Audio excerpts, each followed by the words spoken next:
What are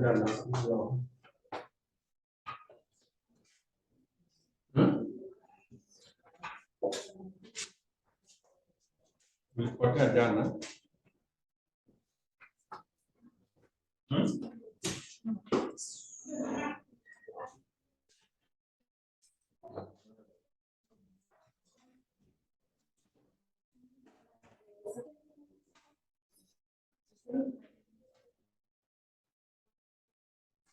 Yeah.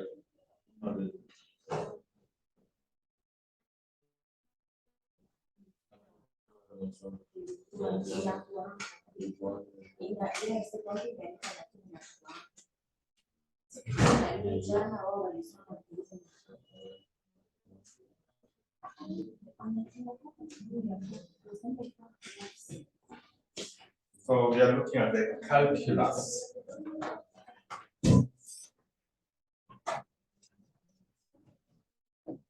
Looking at the calculus.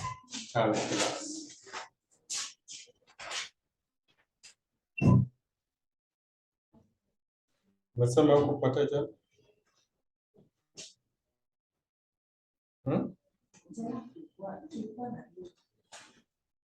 Ulikuwa na ndo? Sanga.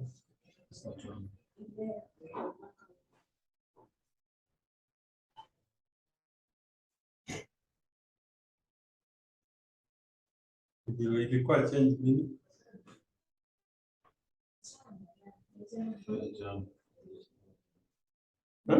John. Sema ataingia 11. Sasa pia utaingia lini? Utaingia saa ngapi?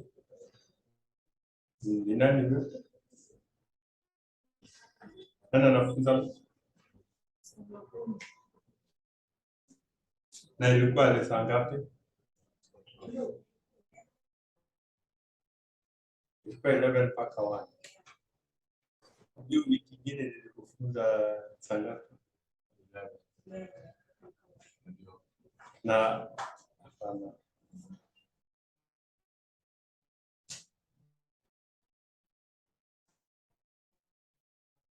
So mulikuwa ndo. Hata wewe.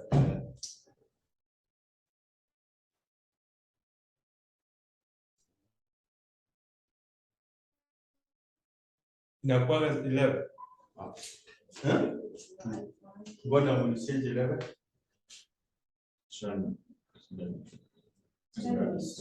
Na ulikuwa kuna class. Unajua sasa keburi yetu haijaandikwa kwa kuna MDM sasa.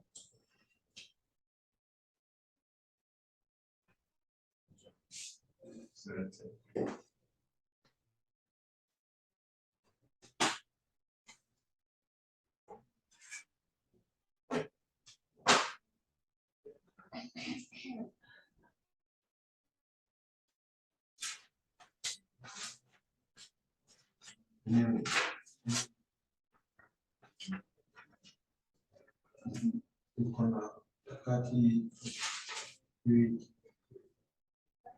Sisi tu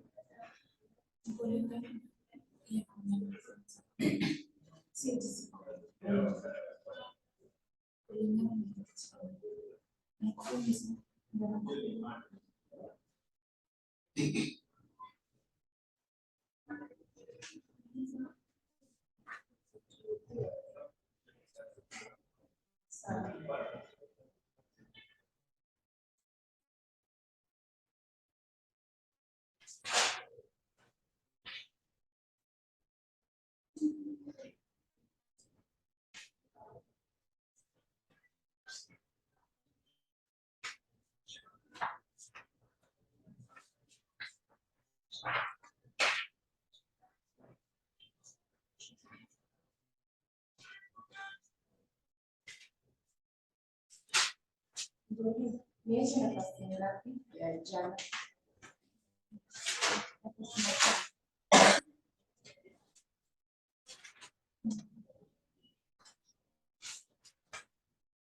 Did you sign?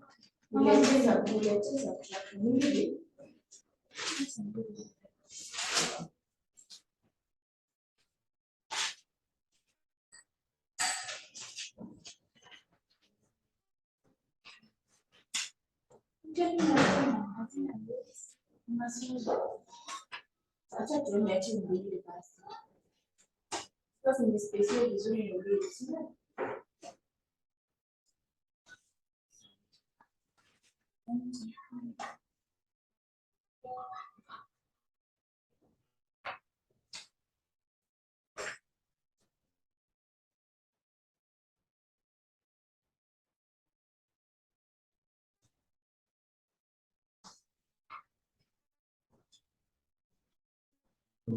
Kufanya nini vijana?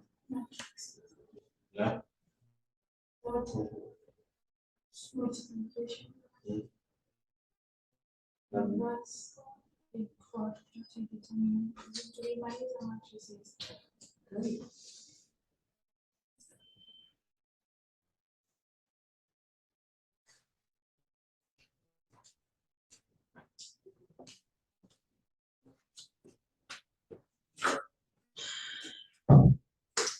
Okay, let's just look at the calculus. Remember the yesterday topics to Melissa, and you're supposed to tackle that topic. So sijui vile mtafanya.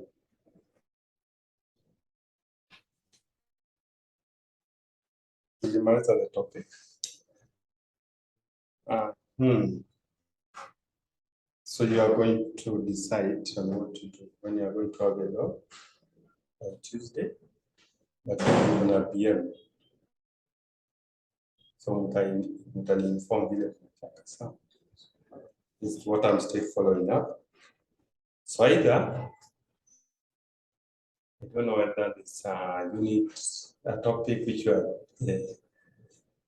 ATT are doing and they're not doing, unless I check that out. That's going to be confusing again. Now let's just continue because law you're supposed to have from 2. So talk with your teacher that time you're supposed to have business maths. So we look at the calculus by saying calculus is concerned with the mathematical analysis. Calculus is concerned with mathematical analysis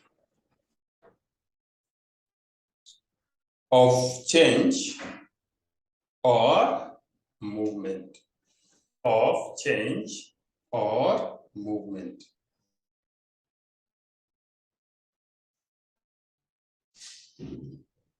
There are two basic operations. There are two basic operations in calculus. One is known as differentiation.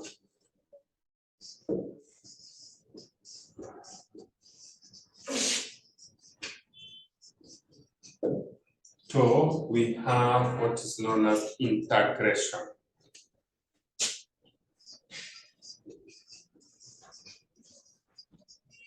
So these are the two basic operations which you are going to apply. So let's look at, we continue, these two basic operations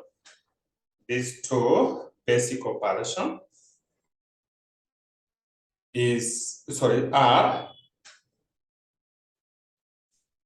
inverse of one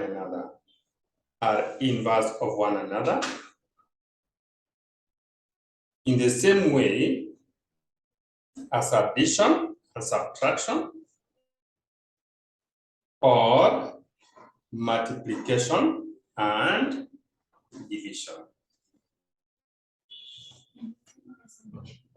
Addition and subtraction and or multiplication and division.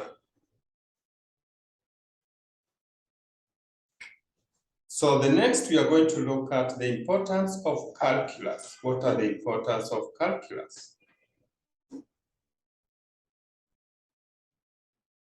Now when you look at this particular calculus, the importance of calculus in business. So it is used extensively in optimization of relevant business variable. Now, in this case, we are going to look at how do you optimize the relevant business variables. E.g., we have maximize revenue, maximize profit, maximize productivity, minimize cost, minimize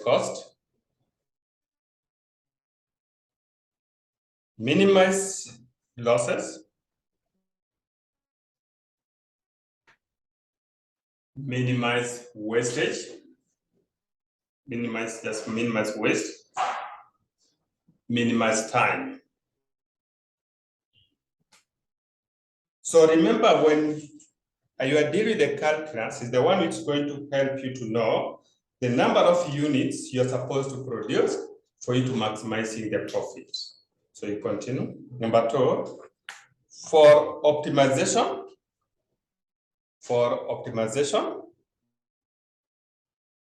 we use differential calculus, bracket differentiation.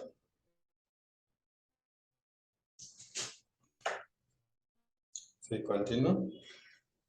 It is used in marginal analysis.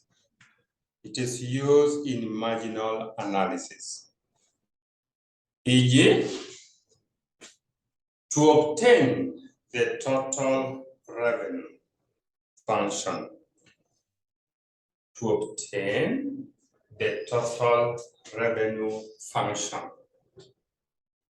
From marginal revenue. So in this case, when you want to obtain the total revenue functions, then you are using the marginal revenue in order to obtain the total revenue. So you continue. Or to obtain the total cost from the marginal cost. So you continue. For marginal analysis, we apply indefinite integration. For marginal analysis, we apply indefinite integration.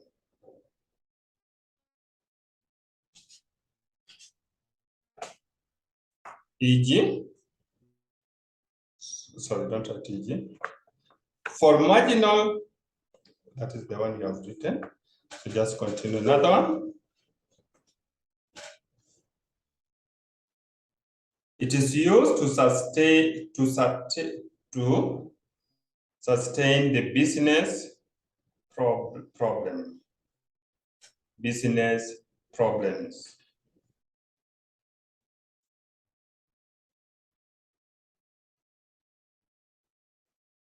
So in this particular case, you can find out what is the business problem. So you continue. To sustain the business problem requires that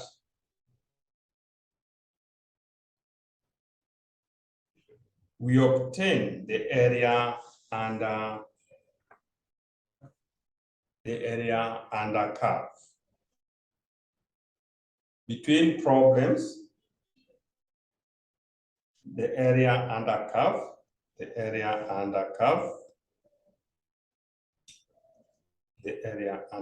So we continue. To obtain the area under curve, we apply definite integration.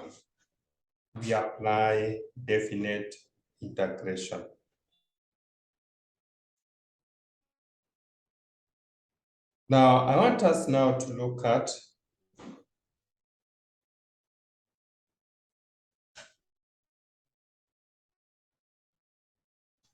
let's look at the rules. Before we go to that, let's start with the differentiation. we start with the differentiation. Now, remember, in this particular differentiation is where we are going to use the differentiation in order to find out the optimization. So when you want to find out maybe the number of units you're supposed to produce, then we are using what's known as the differentiation. So you continue. It is concerned with finding the rate of change of our dependent variables. It is concerned with finding the rate of change of our dependent variables given changes in one or more independent variables. I repeat, it's concerned with finding the rate of change of our dependent variables given changes in one or more independent variables.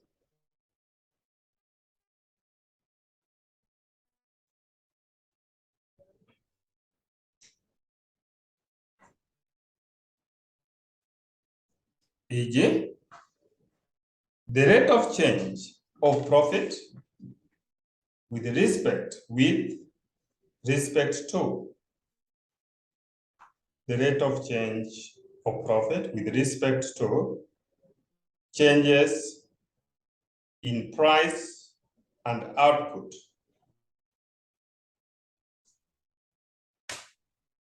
or the rate of change of sales or the rate of change of sales with respect to changes in advertising budget.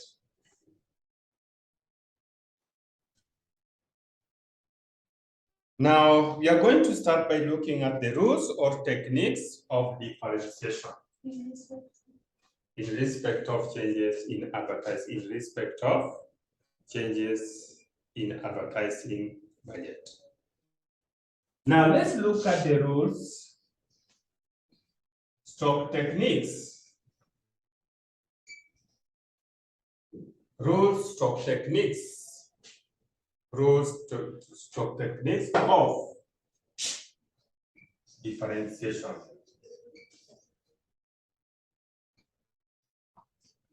Differentiation. Now we are going to start with the first rule, and that is which is known as the derivative of a constant.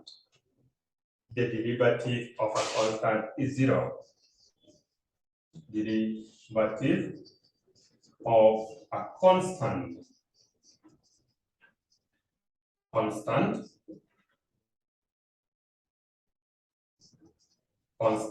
is zero. So anytime we are talking about the derivative of a constant will be equals to zero. The derivative of a constant will be equals to zero. For example, if y equals to 20, so 20 is a constant. So for you to get the derivative of this particular constant, then you are going to say that dy over dx will be equals to what? Zero. Dy over dx will be equals to zero. Now this means that in this particular expression or in this particular function, we don't have what's known as independent variables. We are together. So if you don't have independent variables, therefore the derivative of this one will be equal to zero. Now this one is the independent variables. So for you to get the derivative of this, it's going to be change in y over change in x. Now when you look at change in y, what is x here? We don't have x. X simply means that this x is raised to zero, which is going to be nothing there. Because how? So this is the constant we are talking about. The derivative will be equals to zero.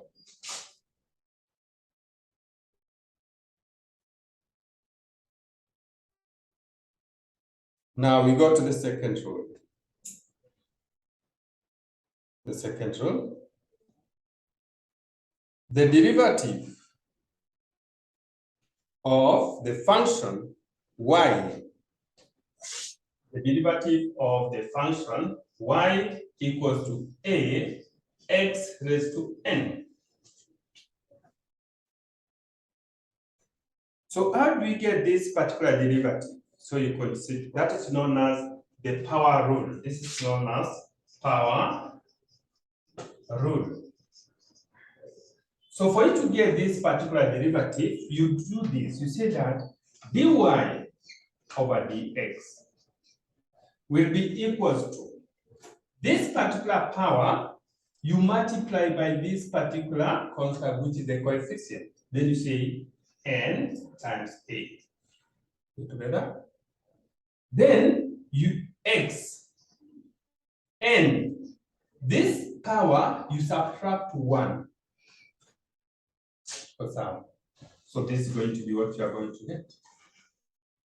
You take the power, you multiply by that particular coefficient of x. Then you subtract 1 from that particular index. You're together. So you obtain that.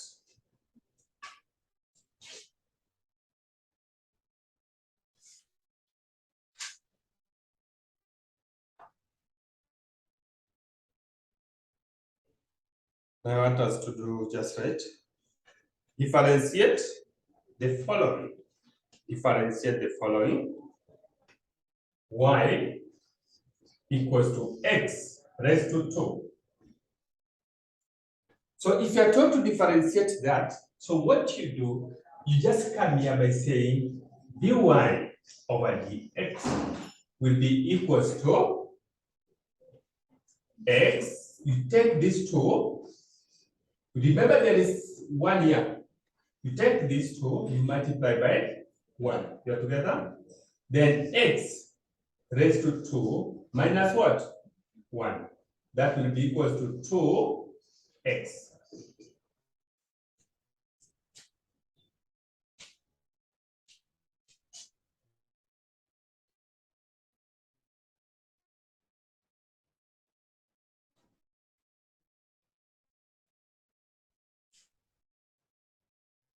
Okay, another differentiate this one. Y equals to 2 over x.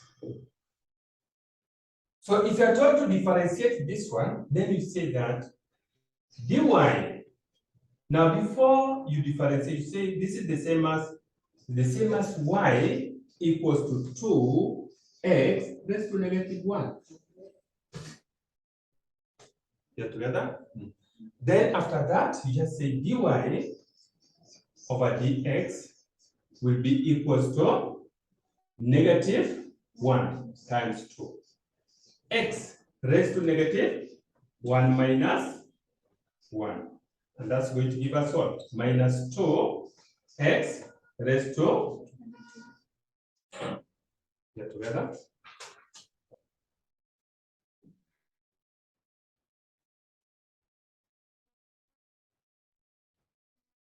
Okay, so now I want you to differentiate this. So differentiate y equals to 5x raised to 0.5. Differentiate that.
It's okay.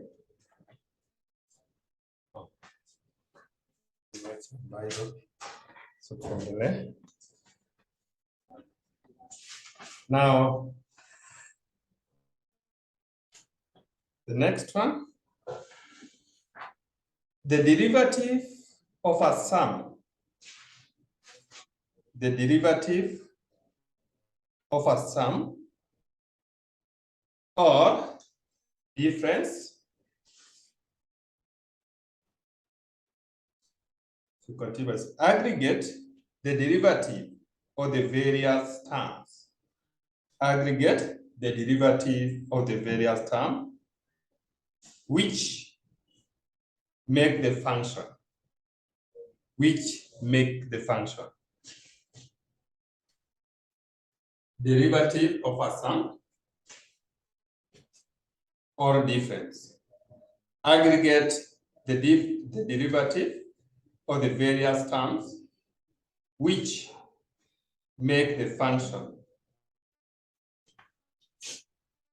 Which make the function. So you can just take e.g. we have y equals to u plus v. So that's a sum. So if you are to get the derivative of that, what you are going to do, you are going to say, just continue where u and v, where u is a function of x and v also is a function of x.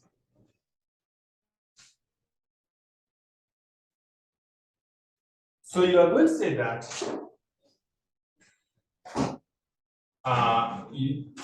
we have u will be equal to du over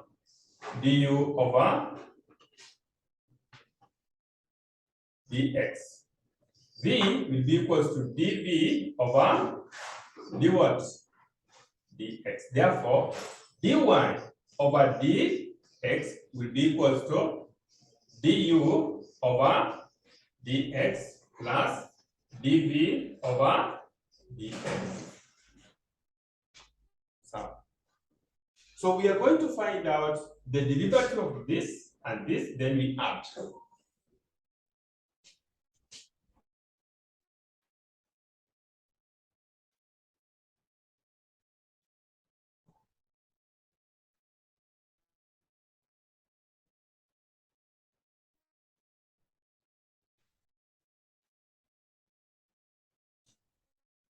In case we are talking about y equals to u minus v, then dy over dx will be equals to du over dx minus dv over dx. So we can look at example.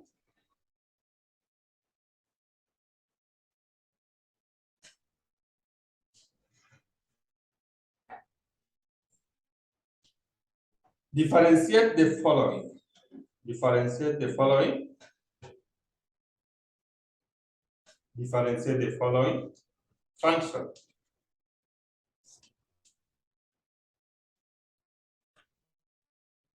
Differentiate the following function. Y equals to 2 plus 3x. Y equals to 2 plus 3x. That is A. B. Y equals to 4 plus 3x. Y equals to 4 plus 3x plus 5x squared plus we have 7x cubed. And then C, y, okay.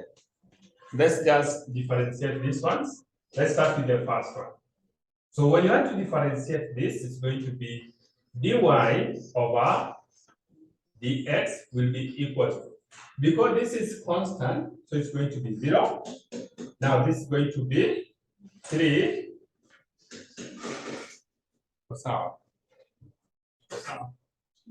Remember, this is raised to what? 1. So 1 minus 1 is 0. Anything raised to 0 is 1.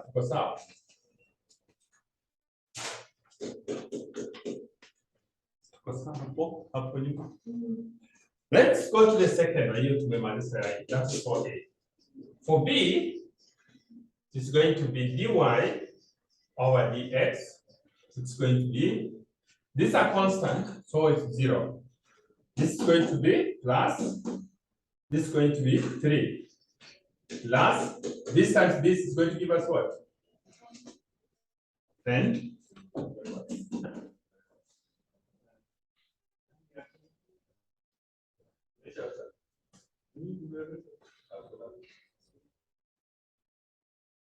And I will do that.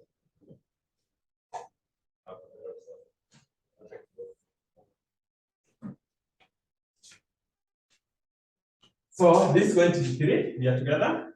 This times this is 10. You subtract 1x plus this times this 21.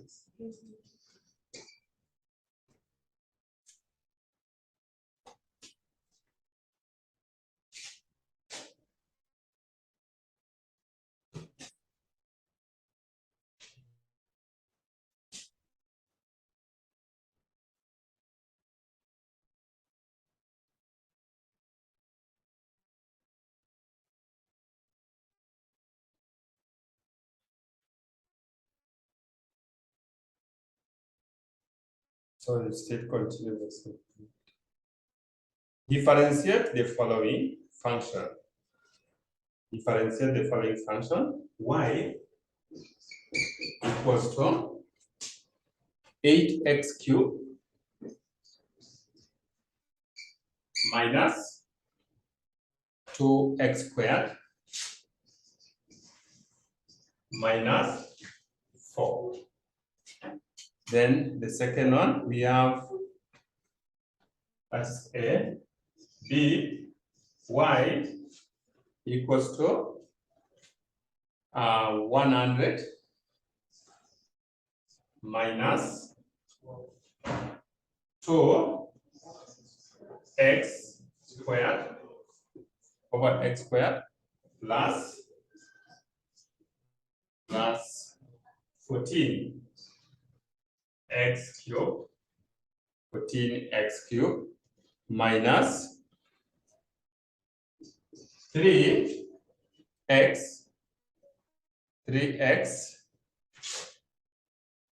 raised to 5.4. Now let's start by differentiating this. The first one is going to be dy over dx will be equals to 24x squared minus 4x like that. Now after that, we differentiate this. Let's differentiate this one, the second one. Now first, before we differentiate this, let's do it like this. Y will be equal to 100 minus 2x raised to negative 2, we are together, plus 14x squared minus 3x raised to 5.4. Then it's going to be dy over dx. This is going to be constant, so it's 0. So remember, this is a negative. You take this one times this to give us what? 4. It's positive now. X raised to what? Negative 3 plus this and this. So x squared minus this and this. 16.2 x 4.4.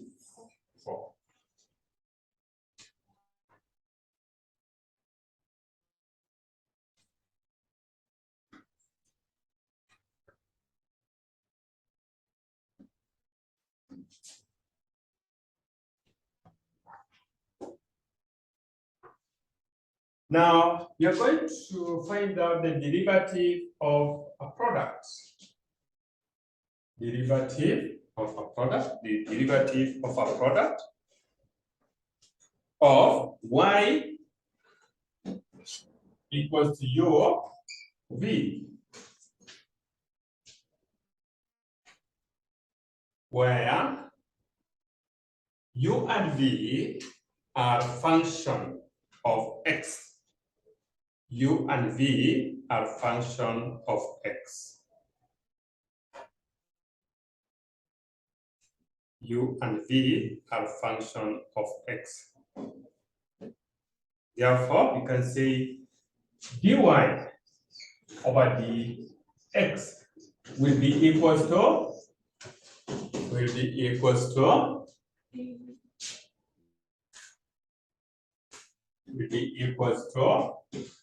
v du over dx plus u dv over dx. We are together. So that is what you are going to do.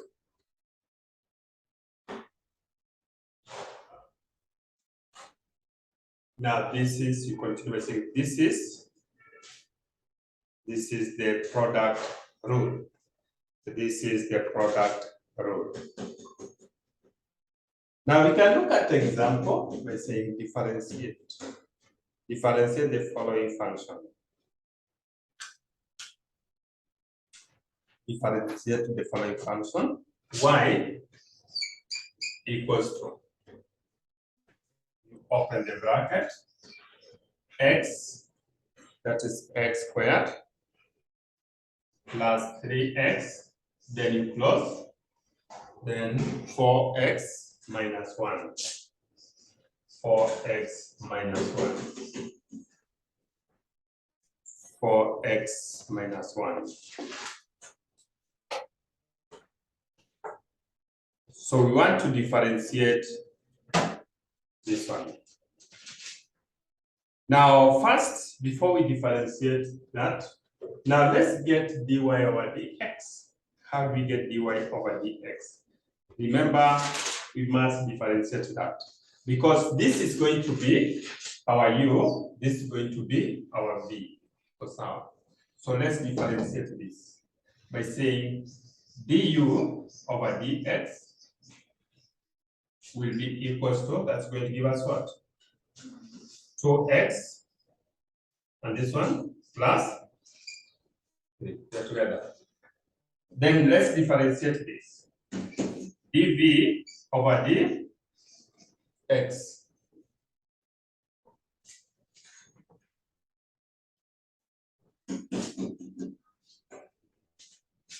So dv over dx will be equals to 4. Because now. So after that, what we do, we are going to say that dy over dx will be equals to, let's start with this, will be equals to 2x plus 3, you multiply by what? 4x minus 1. You multiply by the v. Because how? We differentiate this, then we multiply by v. V is this. Because how? Plus. This is now, this is 4. 4 into bracket x squared plus 3x. Here together. Let's now open this one. That's going to give us what? This and this? 8x squared. This and this? Minus 2x. This and this? Plus 12x. This and this? Minus 3. Plus this and this? 4x squared. This and this? Plus 12x. Then you simplify, that's going to be this one and this. Ingape? This one and this one. Ingape? 6. Uh-huh. 8 square. Yeah, 2x. Oh, this and this is 8, yeah. Sorry. So this one plus this is 12.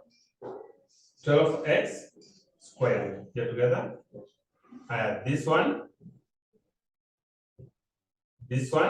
and this one.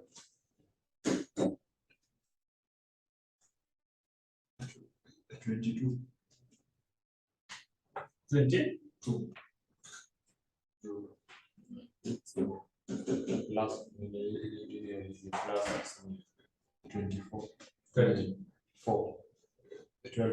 So it's 22. Yes. So it's going to be plus 22. Plus 22. X. And then minus. Whether we are correct. Because I want us to do it in a different ways. So that's how. Now, if now you cannot use that, if you feel that method in a part, then what we do, you just come here. This is the equation.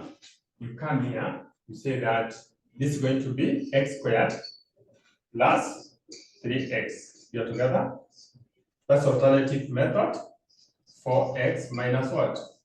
1. You're together? We open the bracket. This and this. 4x cubed plus this and this minus x squared. You're together? Now this times this. So of x squared. And this times this. Minus 3x. What's up? Then after that, differentiate this one. That's going to be y. So dy over dx will be equal to this times this. 12. So yeah. X squared minus this times this. Okay, let's add this one first. You had pattern that.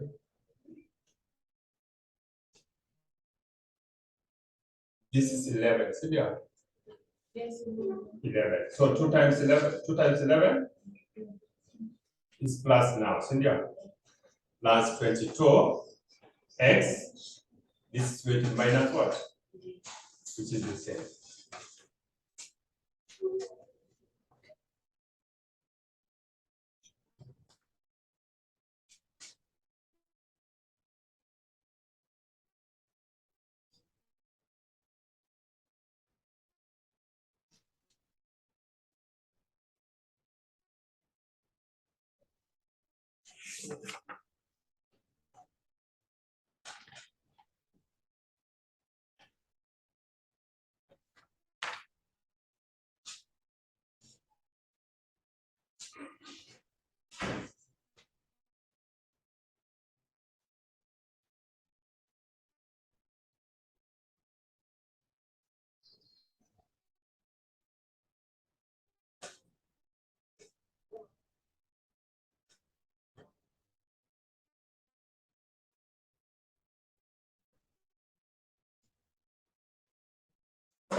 No, the one with the same, the like and like. Like when you look at this one and this, they are the same. For some. Now, I want you to simply to differentiate this one. Differentiate this one. Y equals to, you open the bracket, 3x cubed plus 2x plus 2, then 4x squared plus 3. Differentiate that one.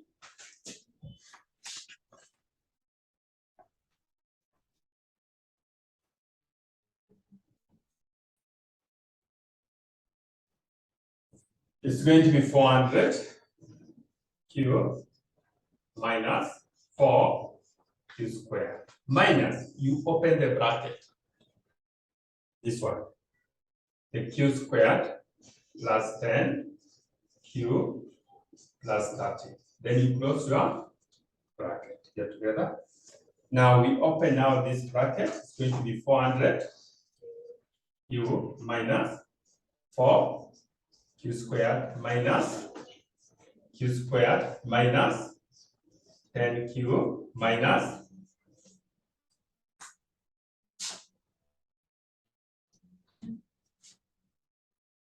what's out? we collect the like terms, this and this, and this and this. So that's we are going to get what? 390 Q, this and this, minus 5 Q squared, minus what? That's the profit function.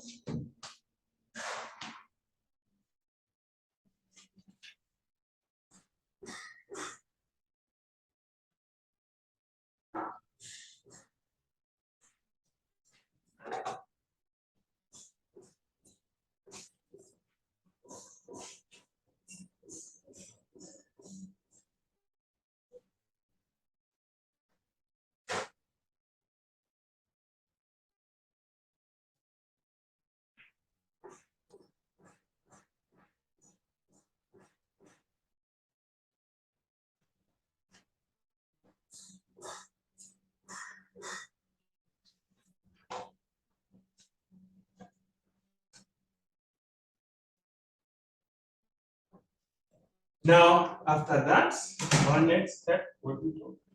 They want us to get what?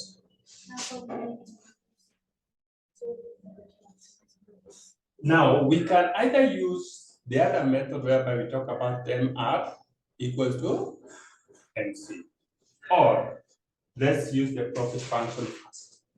So when you're using the profit function, then you are going to differentiate the profit by saying D profit over DQ will be equals to what? So we differentiate this one. So that's going to give us 390 minus this times this 10Q. So yeah, 10Q. This is the first derivative will be equals to 0. The first derivative is equals to 0. Therefore, it's going to be 390 minus 10Q will give us 0. Minus 10Q will be equals to minus 390. We divide this one with minus 10 minus 10. Q equals to what? That's 9 units. Now, the next, they want you to the maximum profit. So for you to get the maximum profit, you come to this particular profit function by saying that 390 times 39 here together minus 5 times 390 squared minus 30 to give us what?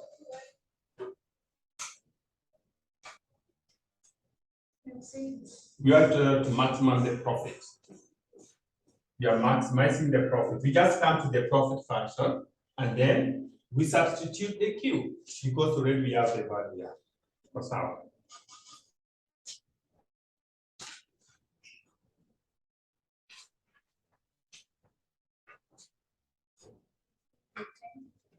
$15 to 10. That is 15 to 10 minus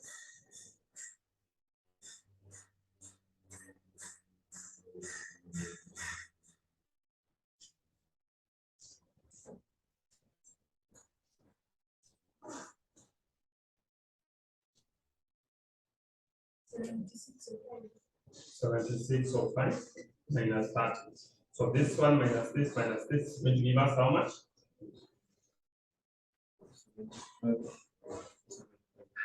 70? 575. So that's going to be our total profit. It goes out. Now, we can use the marginal revenue and the marginal cost in order for us to find the number of units produced and sold. Now, in this case, our first step, we are going to get the derivative of marginal revenue by saying that MR will be equal to this R over D what? Q. Get together? And that's going to be 400. This and this minus this and this 8Q. Get together? We get the derivative of revenue. Then we get the derivative of cost by saying LC will be equal to DC over DQ. And that's going to be 2 plus 10. What's out? It's 2Q. 2Q plus 10. We are together? Then after that, we say for profit maximization, MR will be equals to MC. So MR is 4,400 minus 8Q will be equals to what? Will be equals to what? 2Q plus what? 10. I hope you are together. Then we collect the like terms, this one and this, to give us what? Minus 10Q. We are together? We take this one the other side. This is a positive. This is a positive. See there. When this one will cross the equal sign, it's going to be a negative. Because how? So negative 400 and plus 10, it's going to give us what? Negative. Negative 390. So we divide this one by negative 10. We divide this one by negative what? 10. Therefore, Q equals to what?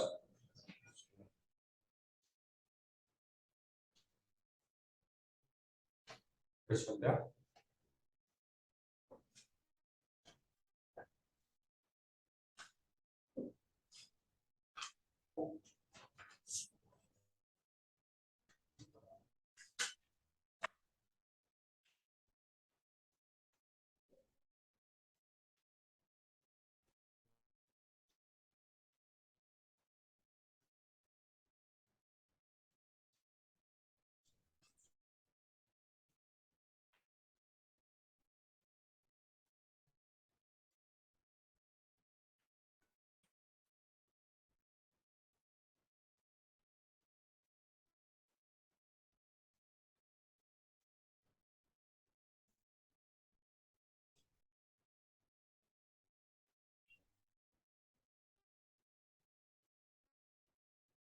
Question with the same as for the function. Yeah.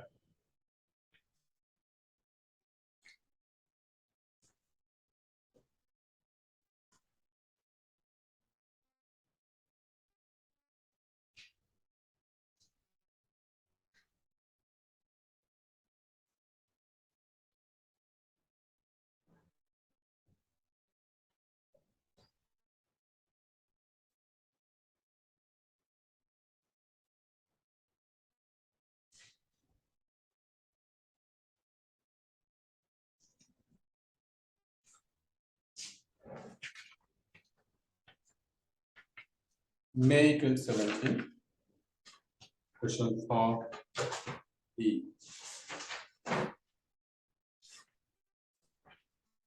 May 2017, question 4B.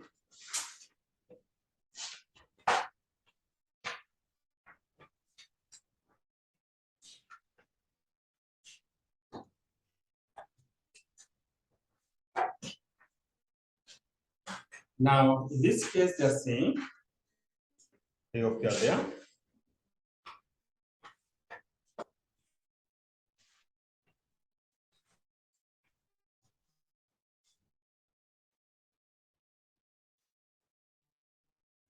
The 3-time products limited is in product X. The average revenue. Average revenue.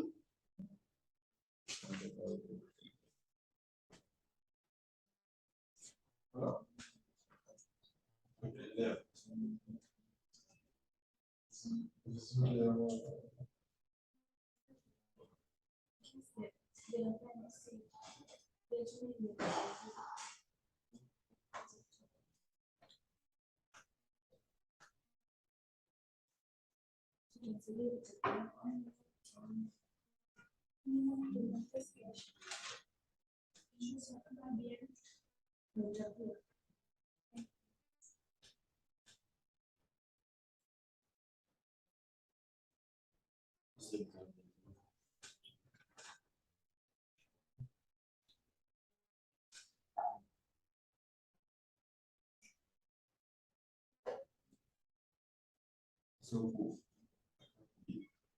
And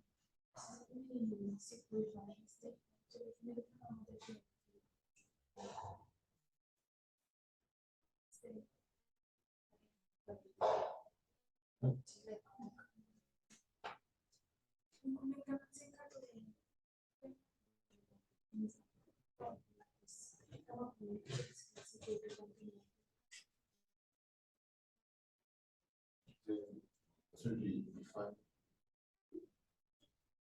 But I come on. Yes, yeah, fixture.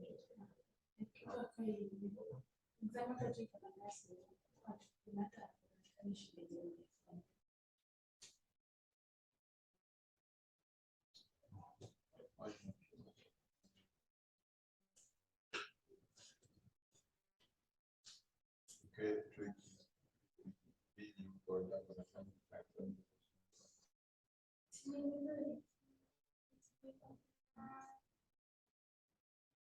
And then there's a vacancy. Which is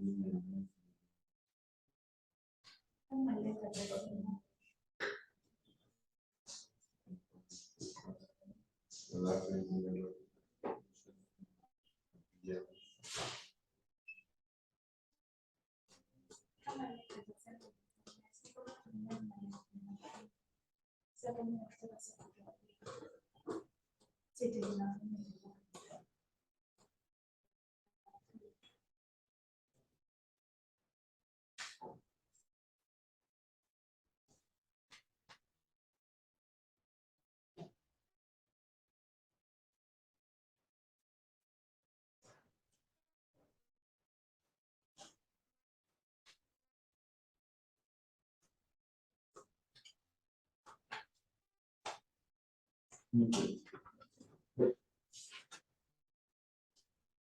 Ameanza kupoteza kwenye kwa hizo kuonyesha formula yote.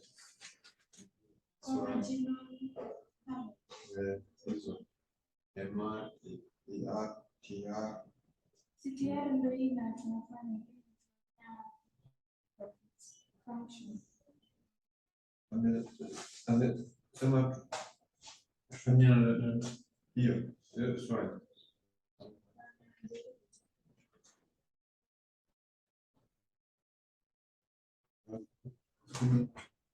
Kuna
So tungeanza hiyo, but now see you.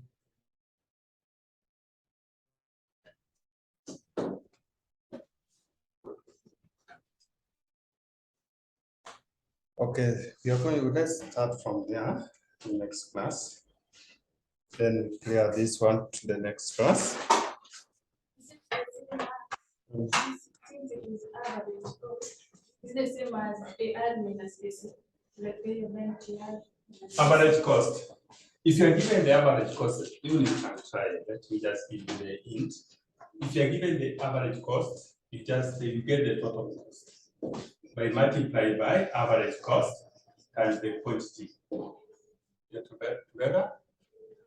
When you're given the average revenue, so you get the total revenue, which is going to be the average revenue multiplied by the quantity. So you get the total. Then after that, we differentiate this, we differentiate, or you get the profit. So you get a profit. Si hakuna cost na Si ndio sasa unatafuta hiyo. Oh. Ndio ninakupatia.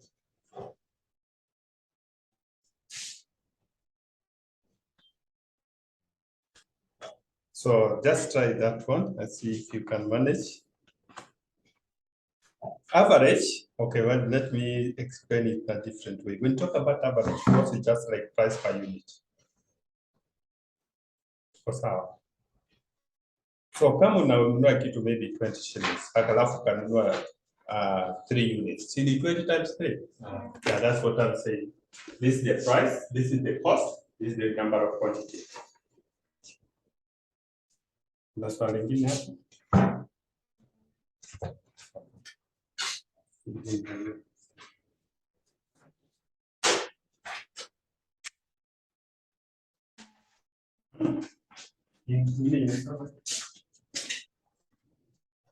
This one. This is the price for unit. You need the price of this. Okay, this one also you can do. Because this is now the price. Then you get total cost by that price. Quantity which is Q times 1. So we multiply this value times Q. Just close the bracket, then you multiply by Q. Then you total you get total revenue. Then I'm trying to get here.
Hi.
Yes, my student.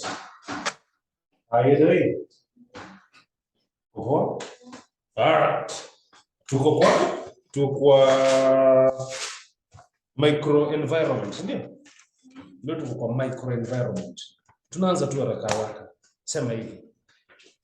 These are variables that we are looking for the pen and starting to write. These are variables that are shared among the businesses. These are variables that are shared among the businesses. These are variables that are shared among the businesses. These are variables that are shared among the businesses. So maybe the microenvironment is also called task environment. The environment is also called the task environment. Task environment. So it's called the what? The task environment. Says it is a responsibility of the manager. It is the responsibility of the manager. It is the responsibility of the manager. It is the responsibility of the manager to position the organization, in a favorable, manner, Say this, microenvironment is the immediate small-scale environment. Microenvironment is the immediate small-scale environment. Yes, sasa. All right. Tuangalie hizi variables za microenvironment. Ya kwanza ni customers. Remember, we are sharing customers. Customers don't belong to us. A customer belongs to Del Monte. The customer belongs to Minute Maid. The customer belongs to Coca-Cola, KCC. The customer can choose any product they want. Doesn't belong to you. See what? Customer does not belong to you. So maybe customers. The main objective of the organization is to satisfy. The main objective of the organization is to satisfy the needs and wants of the customer. The main objective of the organization is to satisfy the needs and wants of the customers. See this? Through increased sales, an organization experiences profit. Through increased sales, an organization experiences profits. Through increased sales, an organization experiences profit. Good. The aim is to provide a product. That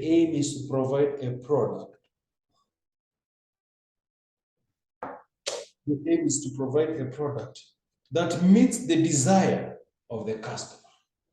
The aim is to provide a product that meets the desire of the customer.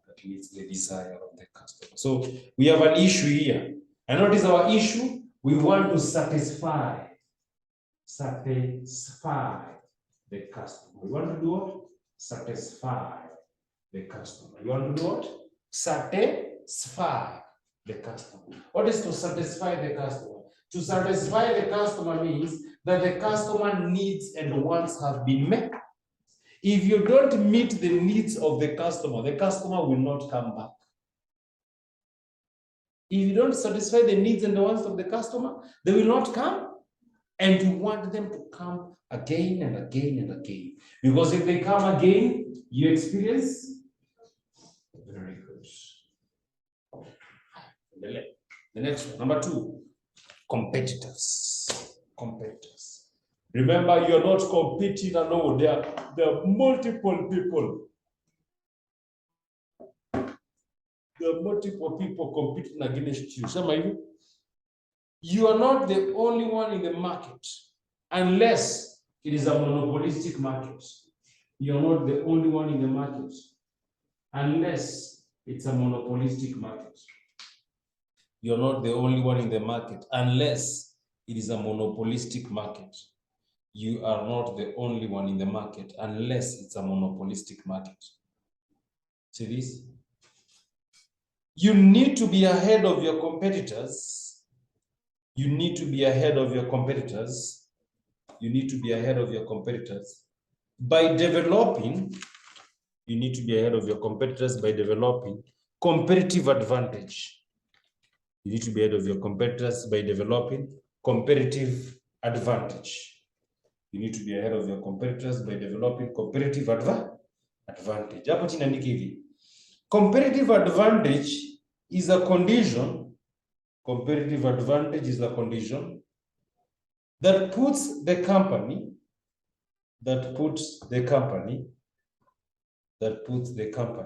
in a favorable position. In a favorable position. In a favorable position. Next one. Sources of competitive advantage include. Sources of competitive advantage include. Sources of competitive advantage include. Ya kwanza. Trained workers. Good business name. Recognized brand. Good technology. Favorable business, favorable location.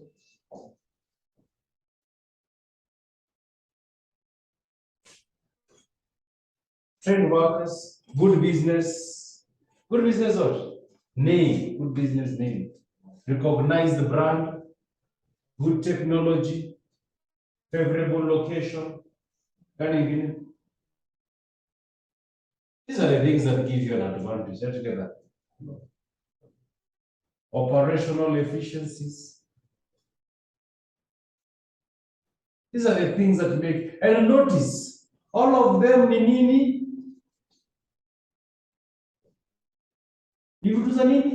Internal environment. Will your business be located in Kiambu or will your business be located in Mombasa? That can make the difference between your business surviving and your business dying. True or false? Yeah. Hoteli yako itakuwa wapi? Kuna hoteli zinapika chakula tamu lakini zimejificha.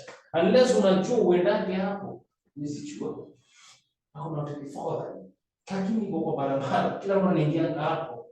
You wonder why. If only that one would come here, it would make millions. Next one, employees. Next one, employees. Employees don't belong to you.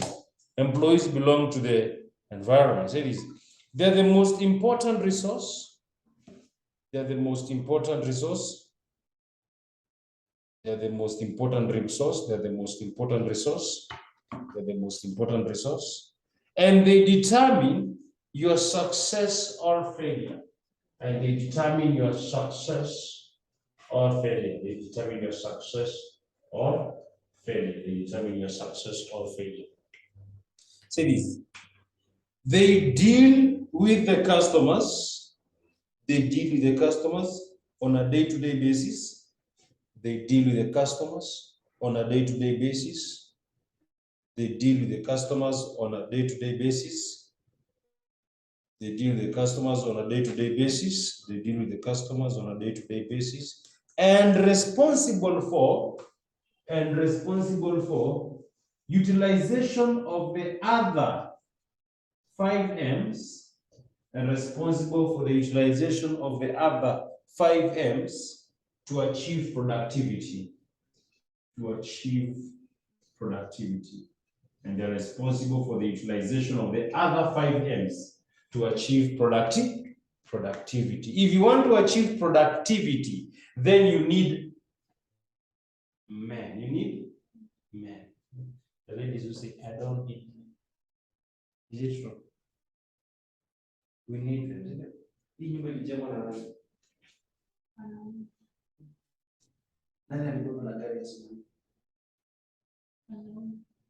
You eat chips. Okay. But no longer chips softball. Who do you see in the kitchen sweating? Who's there washing? Yeah. Sasa kwa security pia. Of course kuna leo, but most of the time nani hapo anakuwa mpaka usiku saa 8 usiku. What did these people get the guts to say, men of the society so comfortable that ladies can just be trading. If tomorrow men was like, for a whole year, 12 months, you would beg them to come back. Just not even 1 week. Who's the nana panaya kiingia stima hapo, replace stima. Anashika transformer. Who's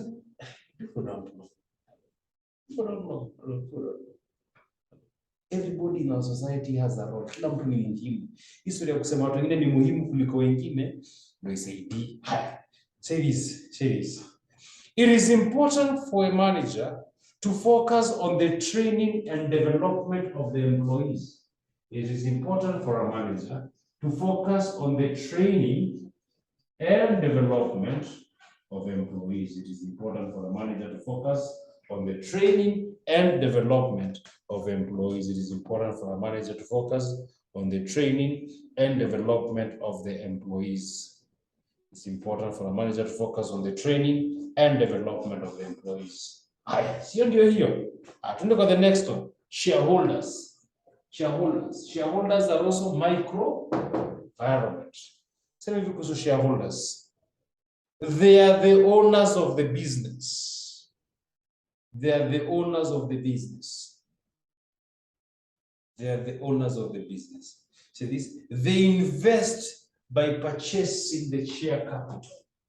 They invest by purchasing the share capital. They invest by purchasing the share capital. Sema hivi. They are responsible for the running of the organization. They are responsible for the running of the organization. They are responsible for the running of the organization. They are responsible for the running of the organization by appointing. They're responsible for the running of the organization by appointing directors.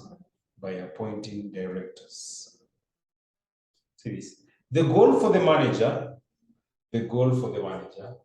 is to increase profitability of the business.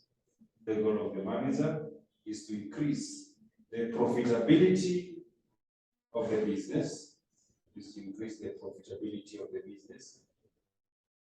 And in so doing,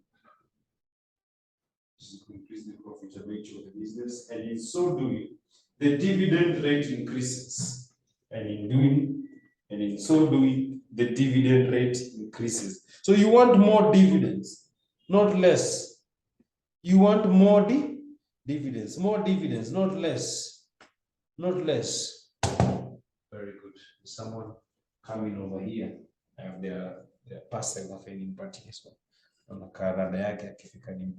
All right, so ni shareholders. Next one, media. Sema hivi. Media. So this includes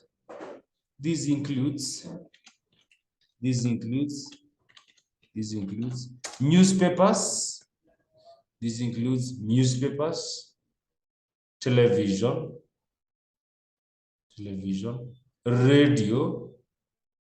radio, comma, billboards, comma, internet,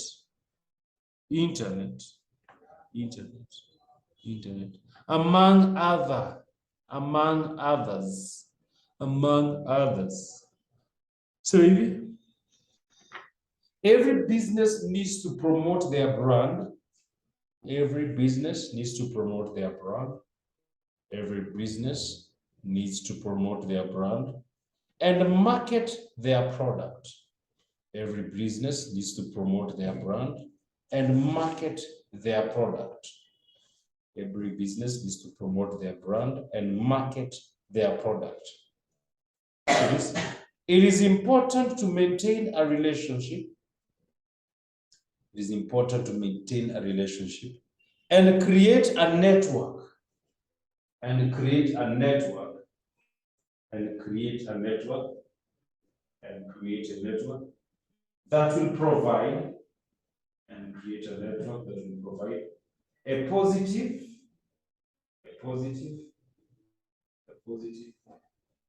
media presence. A positive media presence. So you want to have a positive media presence. You don't want rumors going around. You also don't want being unable to reach who you want to reach. If you want to reach young people, you have a network in the Instagram. Are you on Instagram? So you are young. If you want to meet middle-aged people, they're on Twitter. Are you on Twitter? No, you see. Ukifika middle-aged, unajipata tu umeingia Twitter. That's Instagram. If you want to meet high schoolers, you have someone who can give access on TikTok. If you have to meet aged people, you have a link on Facebook. Right here. Ukizia kwa Facebook. Because Facebook inakwambianga, where were you 50 years ago? Sasa, all right, so that is that. Let us continue and say this. The media is a tool. The media is a tool that the business should utilize. The media is a tool that the business should utilize. The media is a tool that the business should utilize. The media is a tool that the business should utilize to create value. To create value. Very good. So hiyo ndio hiyo. Let's go to the next one. Suppliers. Unaandika date ya leo? Andika date ya leo na ujue mahali ulianzia. Leo ni tarehe 28. Mwezi ni wa 9. Mwaka ni wa 2022. Let's go to the next one. The next one is what is it called? Yes. Suppliers. The next one is suppliers. Maybe. They are the providers of the raw materials. They are the providers of the raw materials. They are the providers of the raw materials. They are the providers of the raw materials. It is critical. It is critical. It is critical that you have access to the best suppliers. It is critical that you have access to the best suppliers. It is critical that you have access to the best suppliers. It is critical that you have access to the best suppliers. Semicolon. Delivery is on time. Delivery is on time. Delivery is quality items. Next one, favorable credit terms. Favorable credit terms.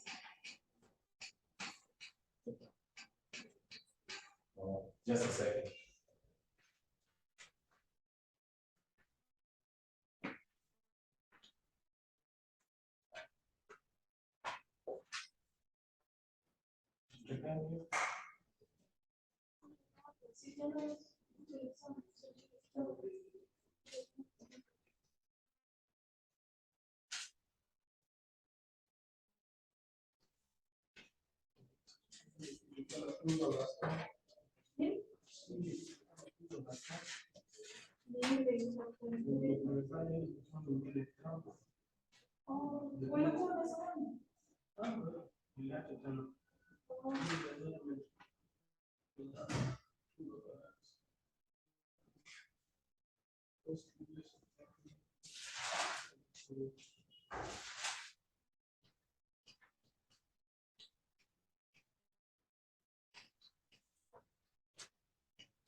You've heard me speak.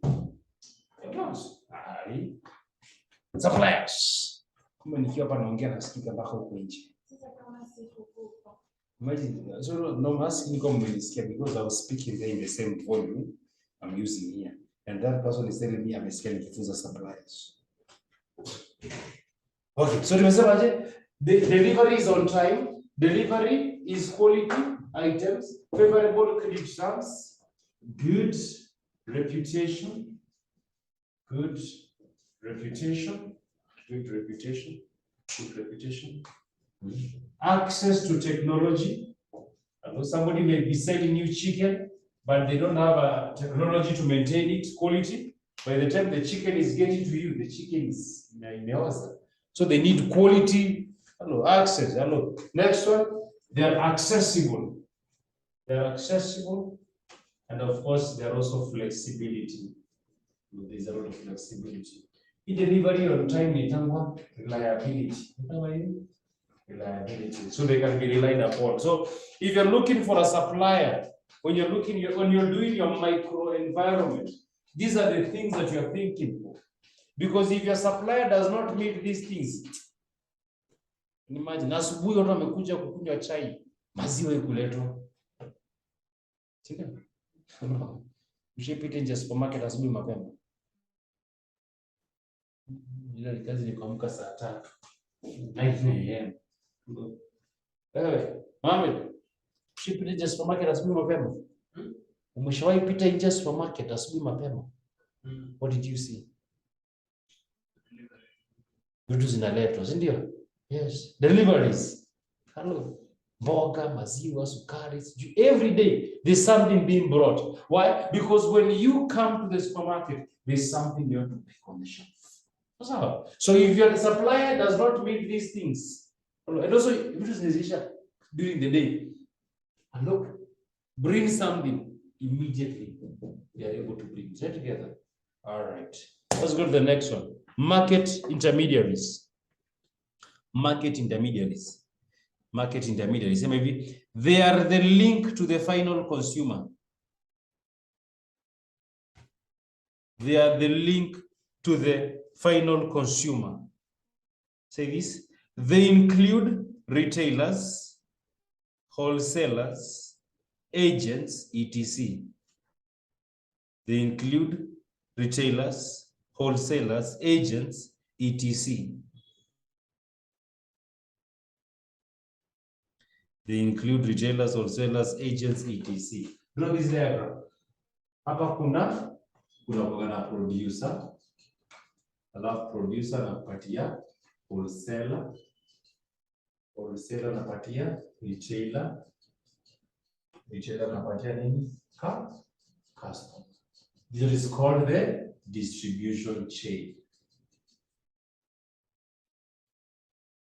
Or link. Distribution chain. That's the distribution chain. So you want to identify these people. You want to identify your wholesaler. You want to identify your retailer. You want to identify an agent. How do you deposit money in your account? Who do you go to deposit money in your M-Pesa account? Agent. No, agent. So you don't go to Safaricom, you go to an agent. The agent is the one who links you. If you want to withdraw money from your account, na M-Pesa app imehang, you go where? To the bank, sindio? And if the bank is close to your ATM, sindio? So the ATM is a form of agency. So a form of what? Agency, whereby it is representative of the bank. You can access your services over there. Sema hivi.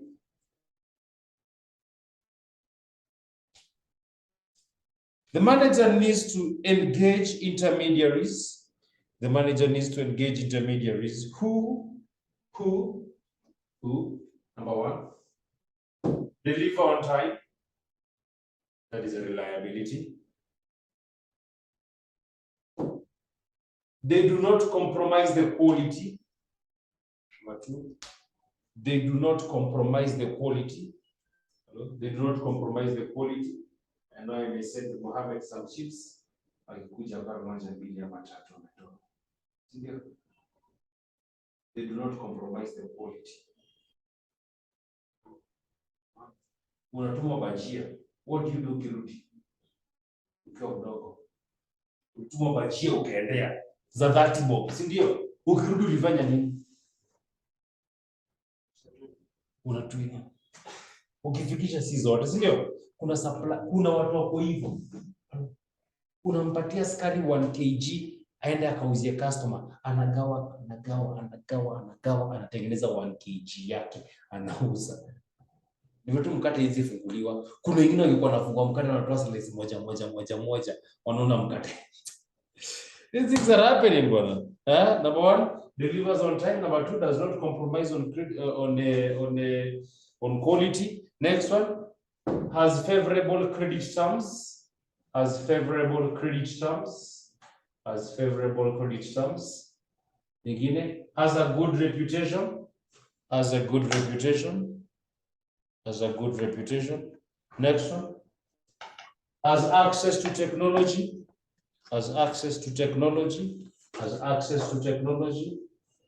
Nyingine, they are easily accessible.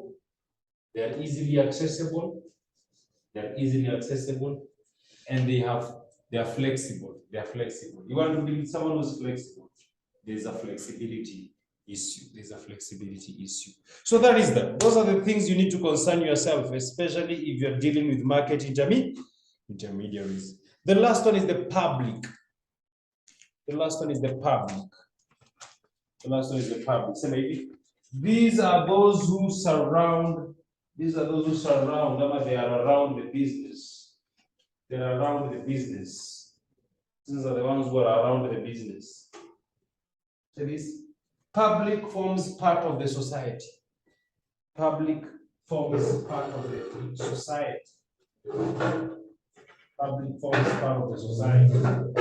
So maybe they are the ones who allow the business to exist.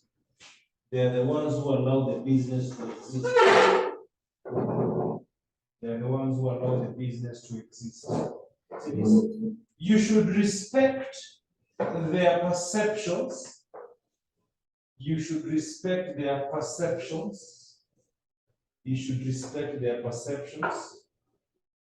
Comma, views,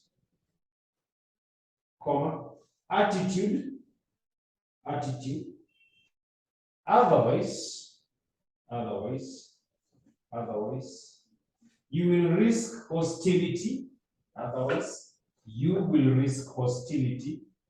And a negative public relations.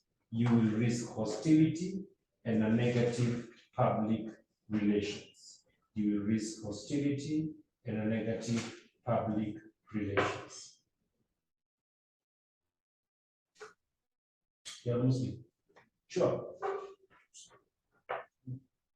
There's something called haram. What does haram mean?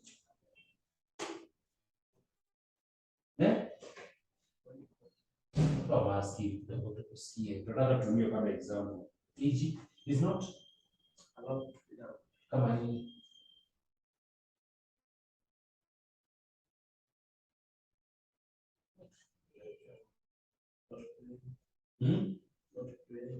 Acha hiyo, nataka vitu za kukula. Meaning they spoke. The other was alcohol, not much alcohol. So imagine kama kwa. Can you imagine mtu akienda kafe and easily katikati easily anunue building mzima na afungue the biggest pork hotel. What do you think is going to happen to that person?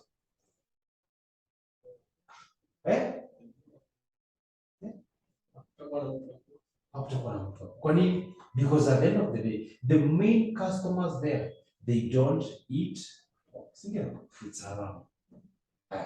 There's something called betting. Betting is haram. So unapata mtu ameenda anafungua betting farm huko. Itapata customers. No. Kwa nini? That business is not favorable there. Interest. You charge interest on banking? No, you don't charge interest. You do Islamic banking. If somebody was to open a bank there, charge interest, come and equity cooperative, you don't get customers. So you have to know what are you going to do, because these are your customers and you want to open a business in their area. You have to look at their attitude. You have to look at their perception. You have to look at their views. Otherwise, you risk something called what? Hostility and a negative public relations. So it is important to engage in. It is important to engage in. It is important to engage in corporate social responsibility. It is important to engage in corporate social responsibility. It is important to engage in corporate social responsibility so as to take care of the interest of the public. So as to take care of the interest of the public. So as to take care of the interest of the public. E.g., the first one, planting trees and environment rehabilitation. Planting trees and environment rehabilitation, i.e., planting trees and environment rehabilitation, i.e., cleaning rivers. Another point, building homes for the homeless. Building homes for the homeless. Building hospitals, banks, and schools. Building hospitals, banks, and schools. Next one. Improving the local infrastructure, road network. Improving the local infrastructure, road network. Improving the local infrastructure, roads, and nyingine. Hiyo ni gani?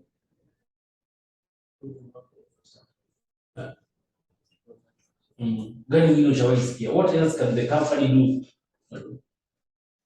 Next one, embracing e-waste management system. Embracing E, the small e, then hyphen, e-waste management systems. Next one, packing products in environmental friendly. Packing products in environmental friendly. Packing products in environmental friendly packages.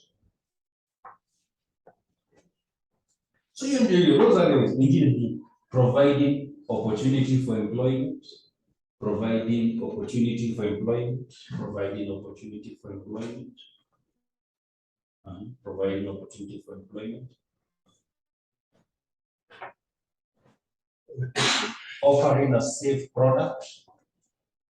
Offering a safe product. Offering a safe product.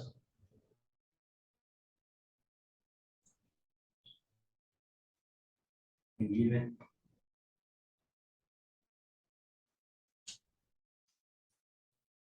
Improving the living standards of the society. improving the living standards of society.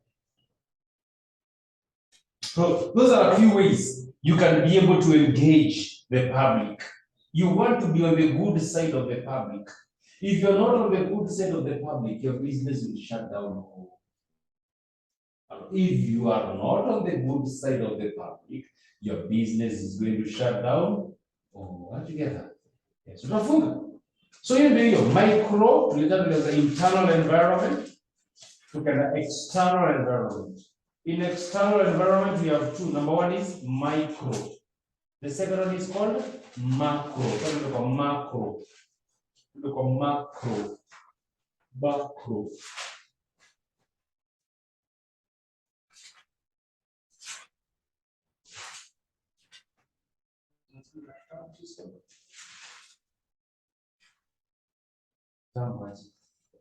They're almost similar, but they're always different. They're almost similar, but they're always different. Just have to ensure that you capture the essence. Yes, let's go to the next one. The next one is this one, micro environment. Not micro, macro environment. Macro environment. So to listen, micro need the small scale environment. Macro, it is the broader environment. It is a broader environment.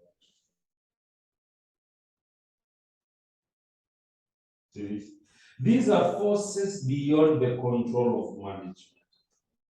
These are forces beyond the control of management. These are forces beyond the control of management. They include, okay, ya kwanza, economic. They include ya kwanza, economic. So maybe economic variables. Economic variables include the level of unemployment,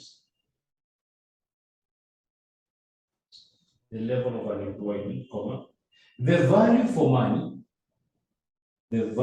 money, comma, the interest rate,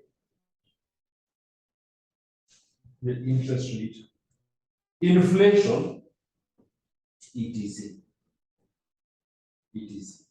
So economic environment is also concerned with the type of market. Economic environment is also concerned with the type of market. Economic environment is also concerned with the type of market. Economic environment is also concerned with the type of market. E.g., free market versus monopolistic market. E.g., free market versus monopolistic market. E.g., free market versus monopolistic market. The manager should understand. That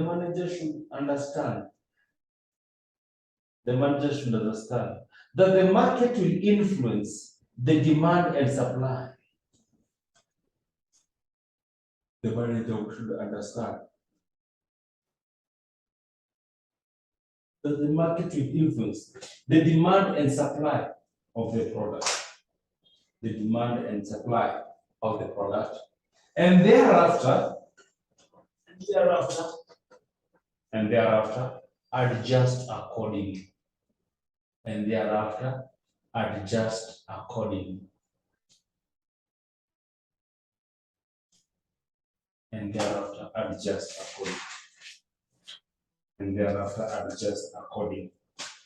So, what type of a market are you in? Are you in a free market? A free market, there are many buyers and many sellers. In a monopolistic market, we have one seller, many buyers. And see, you're wearing a mask all the way since 2020. So wakati masks zilianza kuuzwa, how many people were selling masks? Many, few people. So then all of a sudden, many people were selling masks. What happened to the price of masks then? It went down from 20, 50 to 10, 5. I remember the first time I bought a mask, I bought it at $100. And I said, it's almost cheap. I'm making a favor. But when I got home 2 days later, my friend said, only buy 100. You have 20 bob there. He was wearing a 20. Kidogo. Another friend said, at 20. Net I find easy. So as more buyers, as more sellers came in, and demand was still there, that happened. So that's the economic variables. Next one, social cultural variables. Social cultural variables. So maybe these are the values of culture. These are the values, culture. These are the values, culture of the members of society. Of the members of society. Of the members of society. Of the members of society. So maybe it is important that you understand. It is important that you understand the social cultural element. It is important that you understand the social cultural element so as to design your product appropriately. The social cultural variable. So as to design your product appropriately.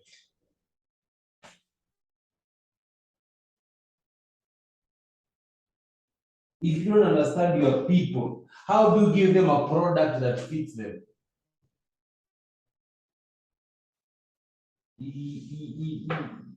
Little beads. Unasikia? Mtu alinotice that watu wanapenda beads. Lakini beads design gani?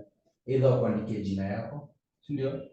Wakuchoree Kenya, Tanzania, Rwanda ama jamii. Have you noticed that? No. Then nowadays like wearing zile beads za mguu. Si ndio? So unapata mtu anatengeneza beads za miguu pia, si ndio? Beads za shingo zitokelezee, tunaona anaanza kuvaa beads za shingo. Kidogo ladies want to wear beads around the waist. I don't know reasons za nini. You want to investigate or investigate in the future. Nijue ni kwa nini wanavaa hizo. So inamaanisha now everybody who's a producer of those beads will start kutengeneza beads za shingo, za mikono, za waist na za miguu. If tunaweza kuvaa beads kwa kichwa pia, is it making sense? What is a ring? Have you seen the ones that are rings? Why? It is because you are trying to understand the social cultural element of your customer. If you don't understand what your customer needs, then you can't design your product. Next one, technological factor. Maybe. Technology refers to the techniques. Technology refers to the techniques, tools, methods of production,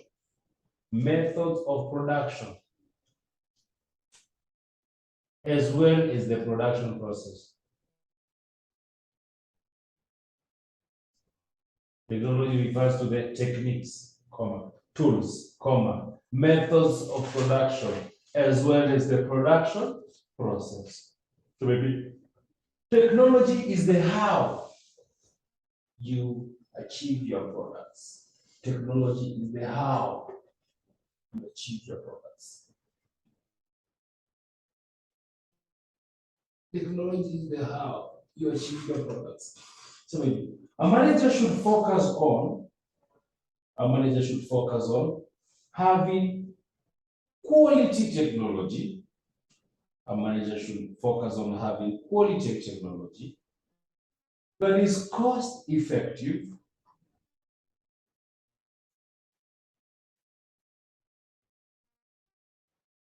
manager should focus on having quality technology that is what? That is cost effective, easy to use, and has room for improvement, stroke upgrade,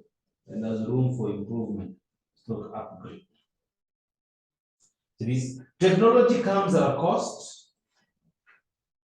Technology comes at a cost. Technology comes at a cost. And as such, the manager should be a fast mover. And as such, the manager should be a fast mover to have the best technology. As such, the manager should be a fast mover so as to have the best technology.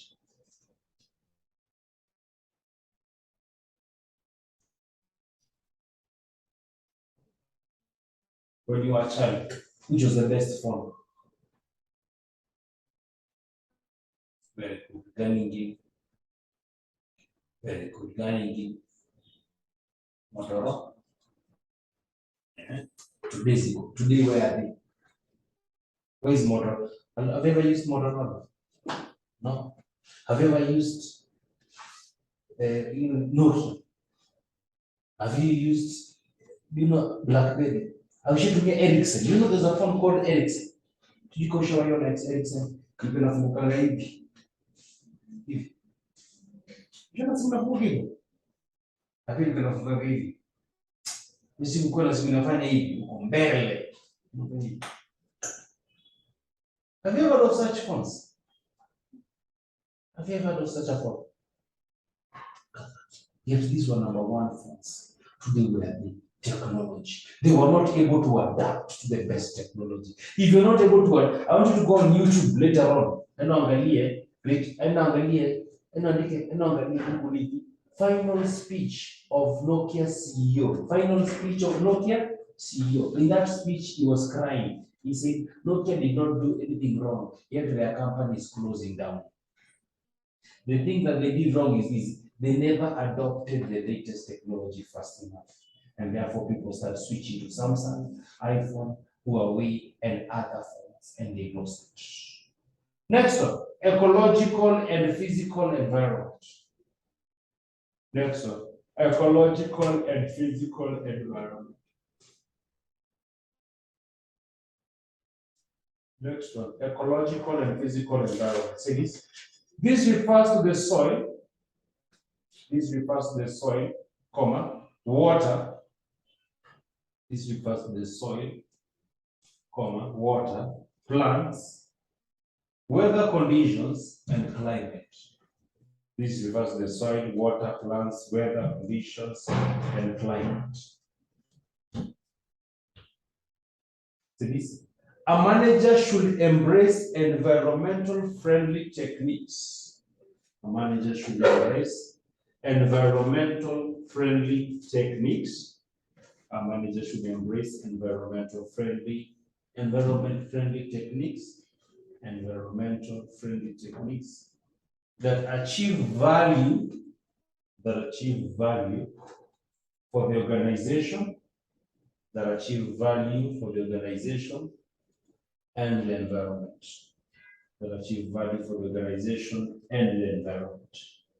Let's say, i.e., the triple bottom approach.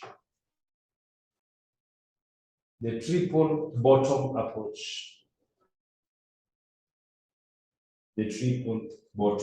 approach. So that is that. So ecological and physical environment. Whenever you are manufacturing, do not waste the environment. Unakuwaje unatengeneza makaa? Unatengeneza makaa mpaka ukate miti yote. What is going to act as a water catchment area? Si mvua itakuwa inakuja inabeba mchanga. Mvua ikibeba mchanga, you can't plant anything. If you can't plant anything, you're in jar. Kama ni jar, unakufa njaa. Hello? You need to have environmental friendly ways of operating. Question. What can a manager do? Question. What can a manager do or embrace? What can a manager do or embrace so as to be considered environmental friendly? What can a manager do or embrace so as to be considered environmental friendly? 8 marks.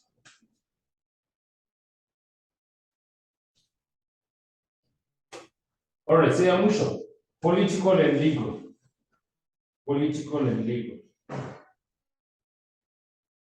These are the laws, comma, policy of the government. These are the laws, comma, policies of the government, comma, licenses, comma, taxation, and regulation by government. These are the laws, comma, this includes laws, comma, policy of government, license, taxation, and regulation by government. That is, the law sets out the framework on how businesses will operate.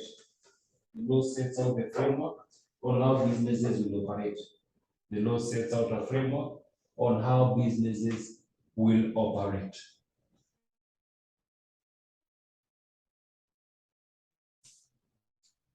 Check this. When laws are favorable, businesses grow. When laws are favorable, businesses grow. When laws are favorable, businesses grow. Then say this. A manager should focus on complying with the law. A manager should focus on complying with the law. A manager should focus on complying with the law so as to ensure that the business is not shut down. So as to ensure that the business is not shut down. So as to ensure that the business is not shut down. So as to ensure that the business is not shut down. There is political stability on the other hand.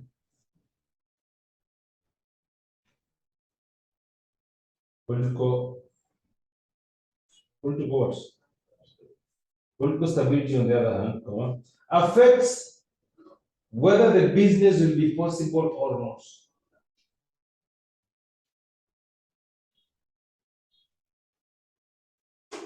Then say this, setting up a business in politically unstable areas, setting up business in politically unstable areas needs to take an approach of insurance. Needs to take an approach of insurance, which is highly expensive. And they say this, the manager needs to open up branches. The manager needs to open up branches. The manager needs to open up branches in areas that have political stability. In areas that have political stability. So if you're going to be a manager, you need to find areas that have political stability. In Kenya uliona vizuri wakati kulikuwa na elections, very many businesses were shutting down. Kwani unaogopa your business inaweza haribiwa at any moment by people running around. So you'll be here. Having said so, we go to the next part, which is the most important part in this chapter 2. Inaitwa the tools of environmental analysis. We need to drink some water. The tools of environmental analysis. The tools of environmental analysis. Hizo ndo vitu za muhimu kabisa in this chapter. The tools of environmental analysis. Close number 1. SWOT, SWOT analysis.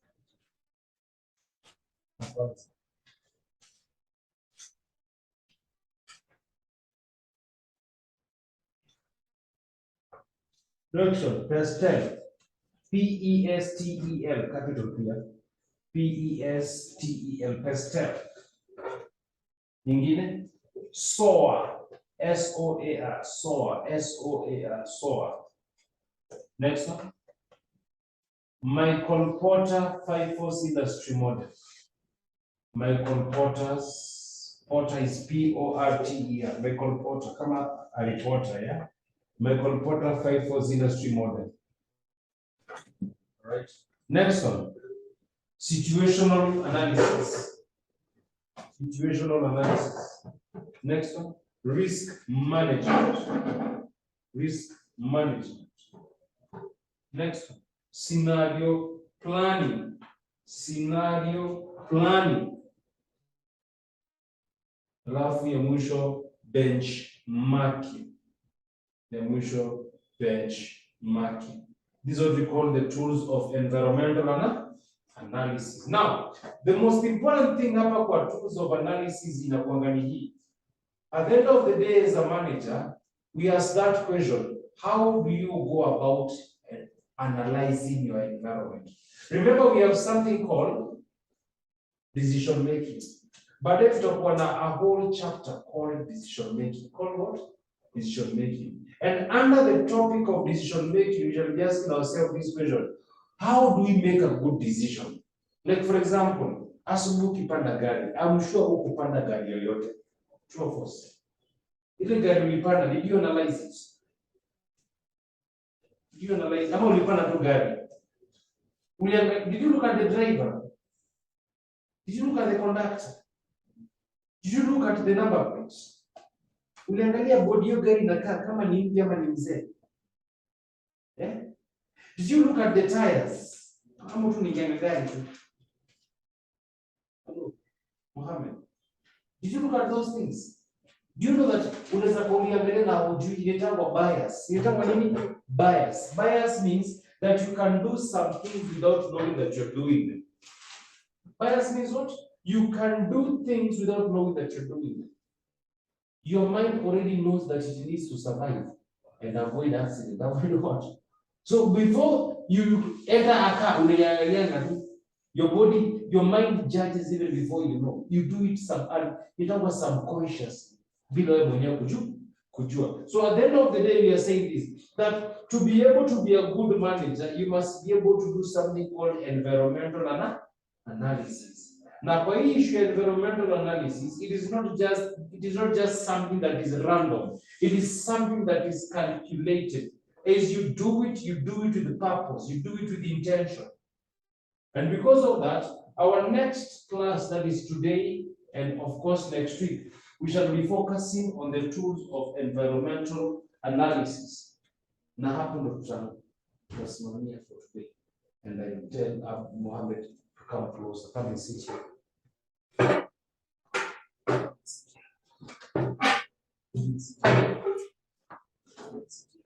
So I want you guys to write the following: SWOT analysis. Have a seat there. Have a seat there.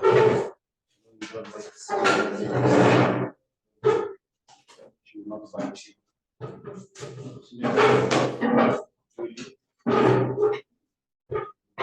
So nataka tuanze kuanzia hapa SWOT analysis. Tuanzie SWOT analysis, present analysis, and to do two tools. Study present, andika hiyo present. Andika SWOT na present. Tuanzie hapa. SWOT. SWOT analysis.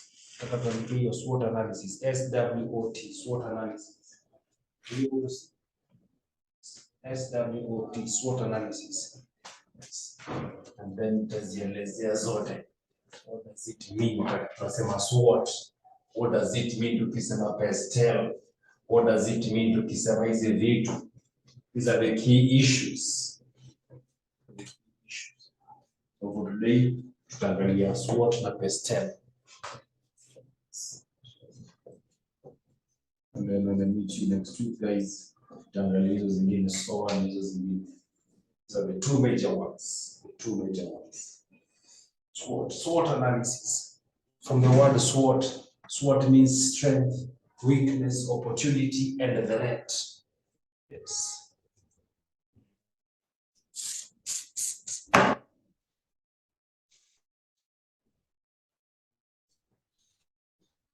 Sikia kitabu yangu picha.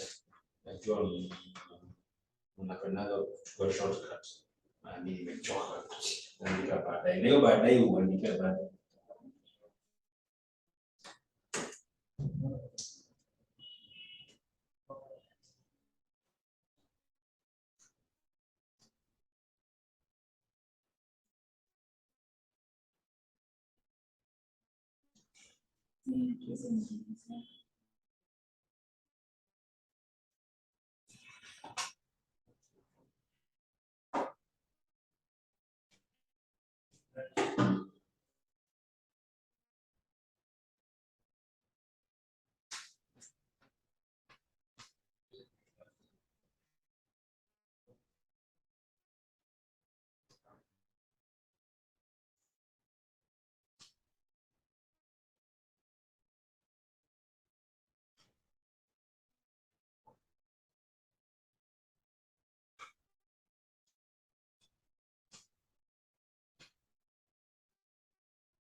Mshachoka? Msichoke. Ndio tumeanza tu.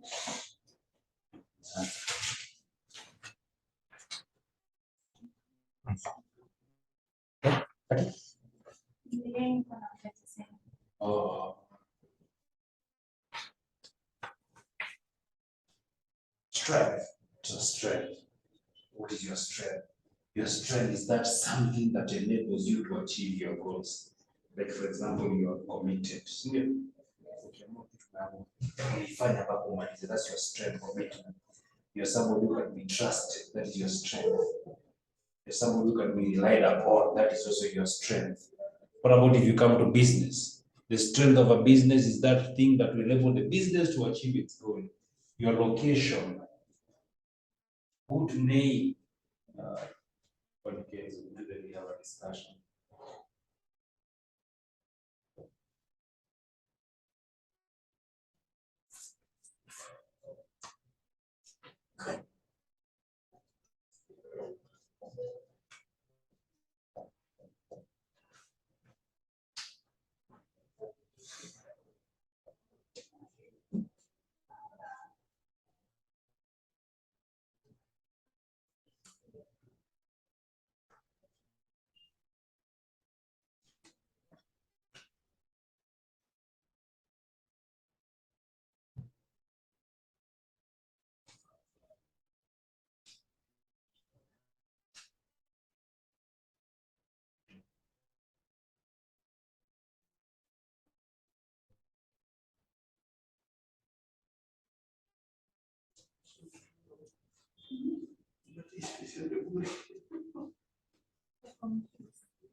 Umaliza? Ngoja muulize. Sure. Sawa.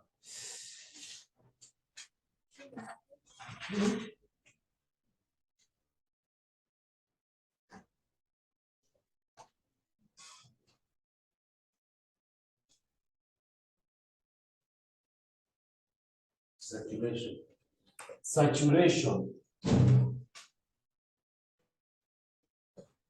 Saturation. Saturation. Saturation. Saturation.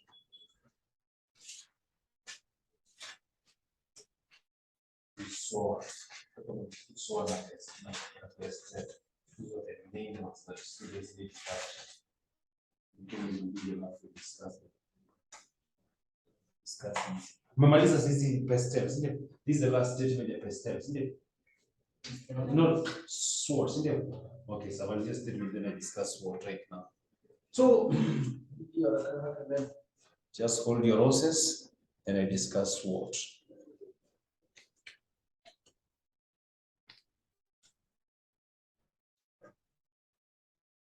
All right. Tumaliza kuandikia SWOT, just hold it there for a minute.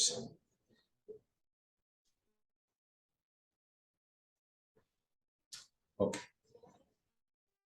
So we have something called SWOT, and already to identify, we have something called the business environment, and the environment has been categorized into two: internal environment, external environment. External environment has been categorized into two: micro environment, macro environment. Now, the question becomes is, because we know the environment exists and the environment is ever present, the question becomes for us this one, Mohammed, what do we do about the environment? We need information. And if you're going to need information from the market, we need to analyze it. And our first most important tool is SWOT. Now we say SWOT is an internal, external tool of analysis. Now, how do you mean internal, external? It analyzes the internal environment and the external environment. The S and the W are internal, and the O and the T are external. Strengths are factors that are within our business that will enable us to achieve our goal. A strength could be you have access to capital. Your strength could be you have access to capital. Your strength could be that you have trained employees who are competent. Remember, strengths are things that if you build on them, you achieve something called competitive advantage. Nilifunza leo haukuwa umefika bado. Sasa competitive advantage. And I said competitive advantage is that something kama hizi vitu natajataja na uzioni kama zimeandikwa hapo, you can add them with a pencil. Competitive advantage are those factors that enable you to achieve extra market value when you compare yourself with your competitor. Competitive advantage enables you to achieve what? Market value that is more than your competitor. So these are what you call strengths. And if you identify that you have a strength, you don't waste your strength, you build on your strength. You don't do what? You don't waste your strength. What do? You build on your strength. You make your strength to be even more strong. Why? Because your strength will enable you to conquer the market and achieve value. That's what managers should do. If you have W means weakness. Now, what is a weakness? A weakness is that factor that is within the business.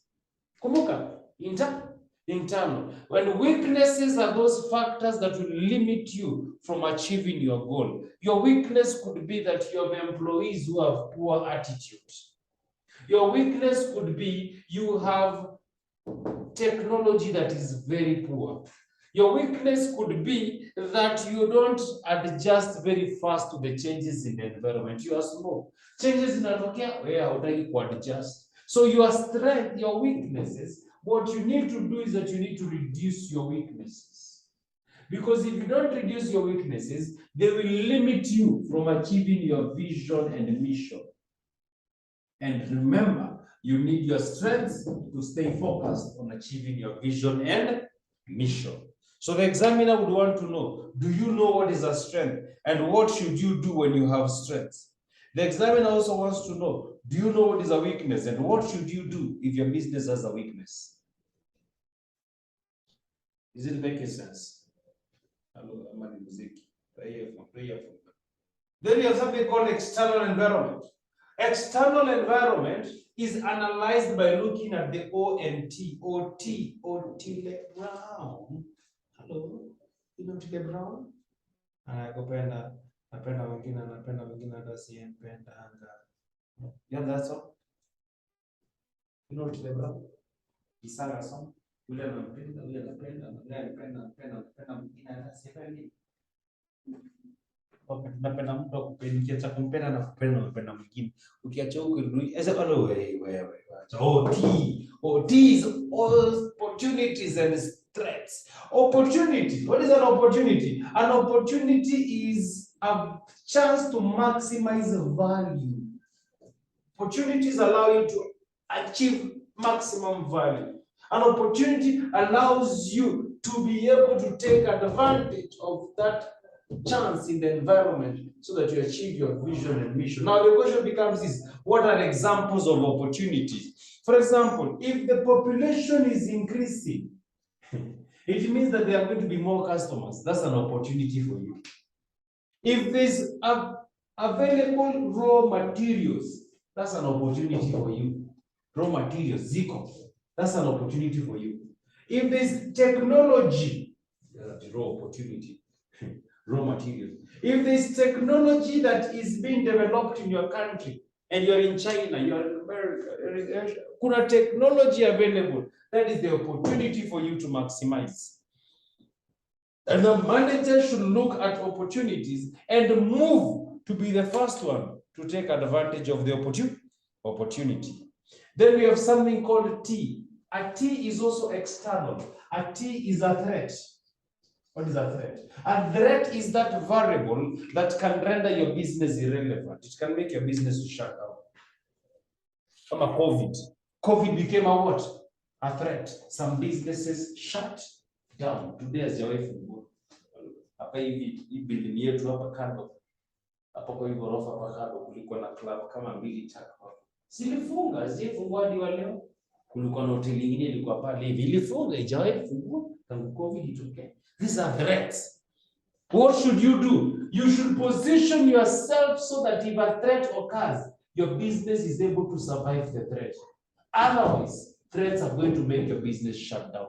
And as a manager, you should be very key and very sensitive to identify threats before they happen in your business. You should be able to look at what is happening to others and know. And that's why you go back to the skills of a manager and you know there's something called a diagnosis skill. A what? Diagnosis skill. A manager should have diagnostic skills. A diagnosis. Daktari anakuulizanga unasikiaje? Unamwambiaje? Nasikia kichwa na nyuma, nasikia joto and my joints are paining. Anakuambia ni shida gani? Serious diagnosis. Looking at the symptoms, he's able to come to a conclusion, an hypothesis that this is right. They're not assuming. It's not an assumption. It's a hypothesis. But sometimes also they can make an assumption based on this and this and this and this or this. Then I think it is this. So an hypothesis. So that is that. That is what is called the SWOT analysis. Let us go to the next one, PESTEL. Now, let me discuss PESTEL. PESTEL is also a tool of analysis, but PESTEL is more focused on the macro. Actually, we say the macro is the PESTEL. Flip your notes hivi nyuma, rudi hapo kwa Rudi kwenye diagram yetu. You will notice our diagram listed pastel: political, economic, social, technological, demographic, and global. This is pastel. See here? So pastel is an analysis of the macro environment. And we look at ourselves and ask ourselves, what are the examples of political factors? And we list the examples of the political factors and we discuss them. The political factors include this, E, nahi. And the question becomes is, once you identify the political factors, something like political stability, what is the significance of political stability? If you're going to open up a business in an area that has political stability. If you open up your business in an area that does not have political stability, utafunga. Kila siku kutakuwa kuna splashes, kuna wizi, kuna sijui nini, your business is going to fail. Also, areas that have political instability require a high investment in insurance cover. Areas that have political instability, the demand for goods and services is low. These are another example of political factor is what is called corruption. What is the level of corruption? Kama una expand into countries, don't expand into countries that corruption is very high. Otherwise, your business is not going to be successful. Nyingine ni kama hii tax policy. There are countries that will tax you mpaka usweat. Kama unasikia unaingia mahali unaambiwa you'll be taxed 40% corporate tax. Na kumbe inakuwa maybe 30. Sasa unaona sasa. It means that they want to eat into your profits. You may want to avoid such countries if you want to set up your business there. We have the economic factors. I'll discuss them. What are the economic factors? Something like exchange rate. If you're going to loan out, if you're going to borrow, you must consider the exchange rate. You must also consider inflation. If you're setting the price today of chips, you must consider, okay, last year you know 1 liter of oil at 120. This year I'm buying 1 liter at 310. Will I sell chips at the same price?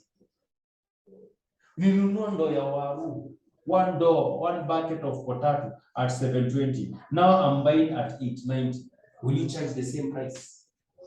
These are things that you consider when you're setting the price of your product, when you're determining the wages and the salaries of your employees. When you are a manager, you must consider the economic factors. The economic factors influence how the market runs. We have what is called the social cultural factors. These are factors counting population, age distribution. What is the population in that market? Are there more men? Are there more women? If there are more men, you need products than men. If there are more women, you need products than women. If there is a balance, you need to balance. Are the men working or are they not working? If they are working, there's a way you will price your product. Kuja isili, suti mzuri ni how much isili? Yes? Yeah?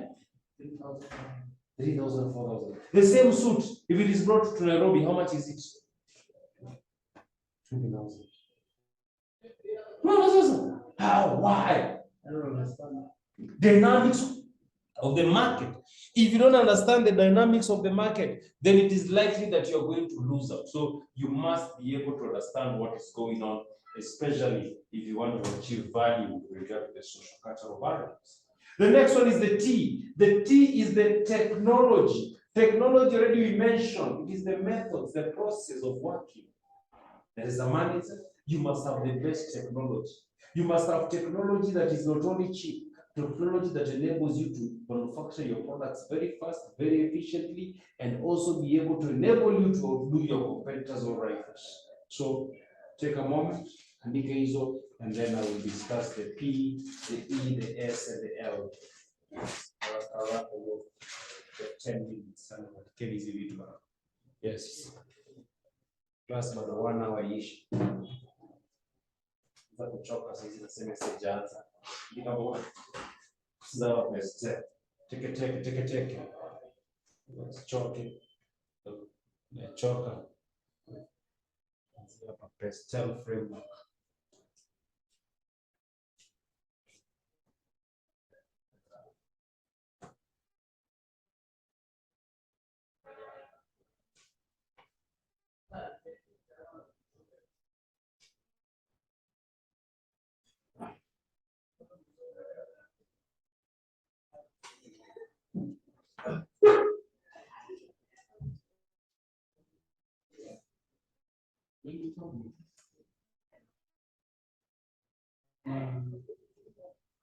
Jamaa kichelewa unaruka mbele, unamwacha nini?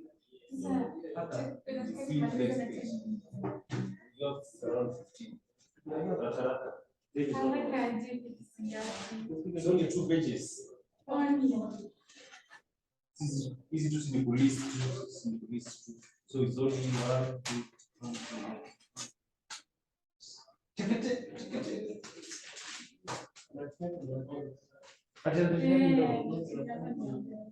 Na vile andikanga vizuri. Ni nzuri basi ndogo. Chakionea. Ni ndio ni smart. Hata mwalimu anaandika kama mimi.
Looks.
Yes, my people. Economic. Ushachoka wewe. Kama ni ecological. Nimechoka. Wewe mtakula lunch. Napeleka pronto. Napeleka pronto. Niko kule lab. Lab na mchele. Mutaki. Hii klasi yangu, by the klasi yangu watu wakipita lazima niwapelekange lunch. So mjikaze sana. Asi lunch ya jokes, lunch serious.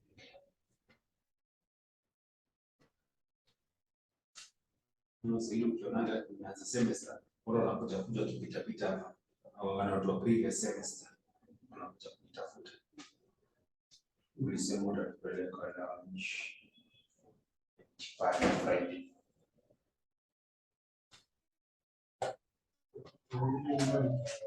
Kuna kumalizia nyumbani. Hii ni kazi ya leo. Kama si leo ni leo.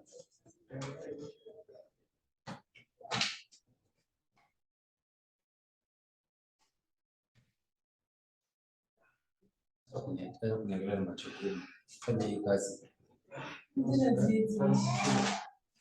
Almost done.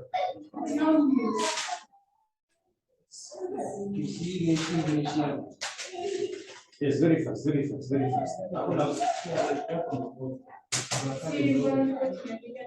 You see, this time you are talking, you could have been finishing economic factors, economic tools. Kuchoka. Sasa mnashangaa what is happening to you. Right.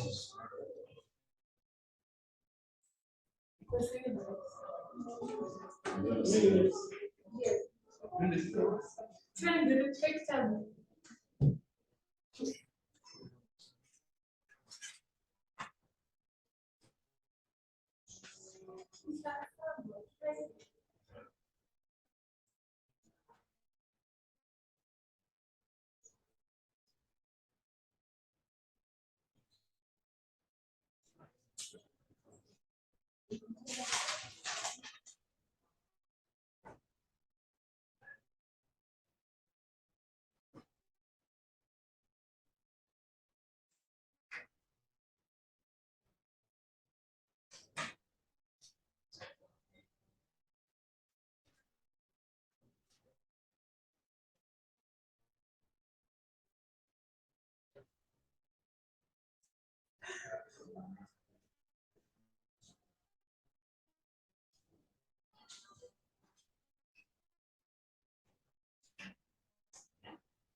It's okay.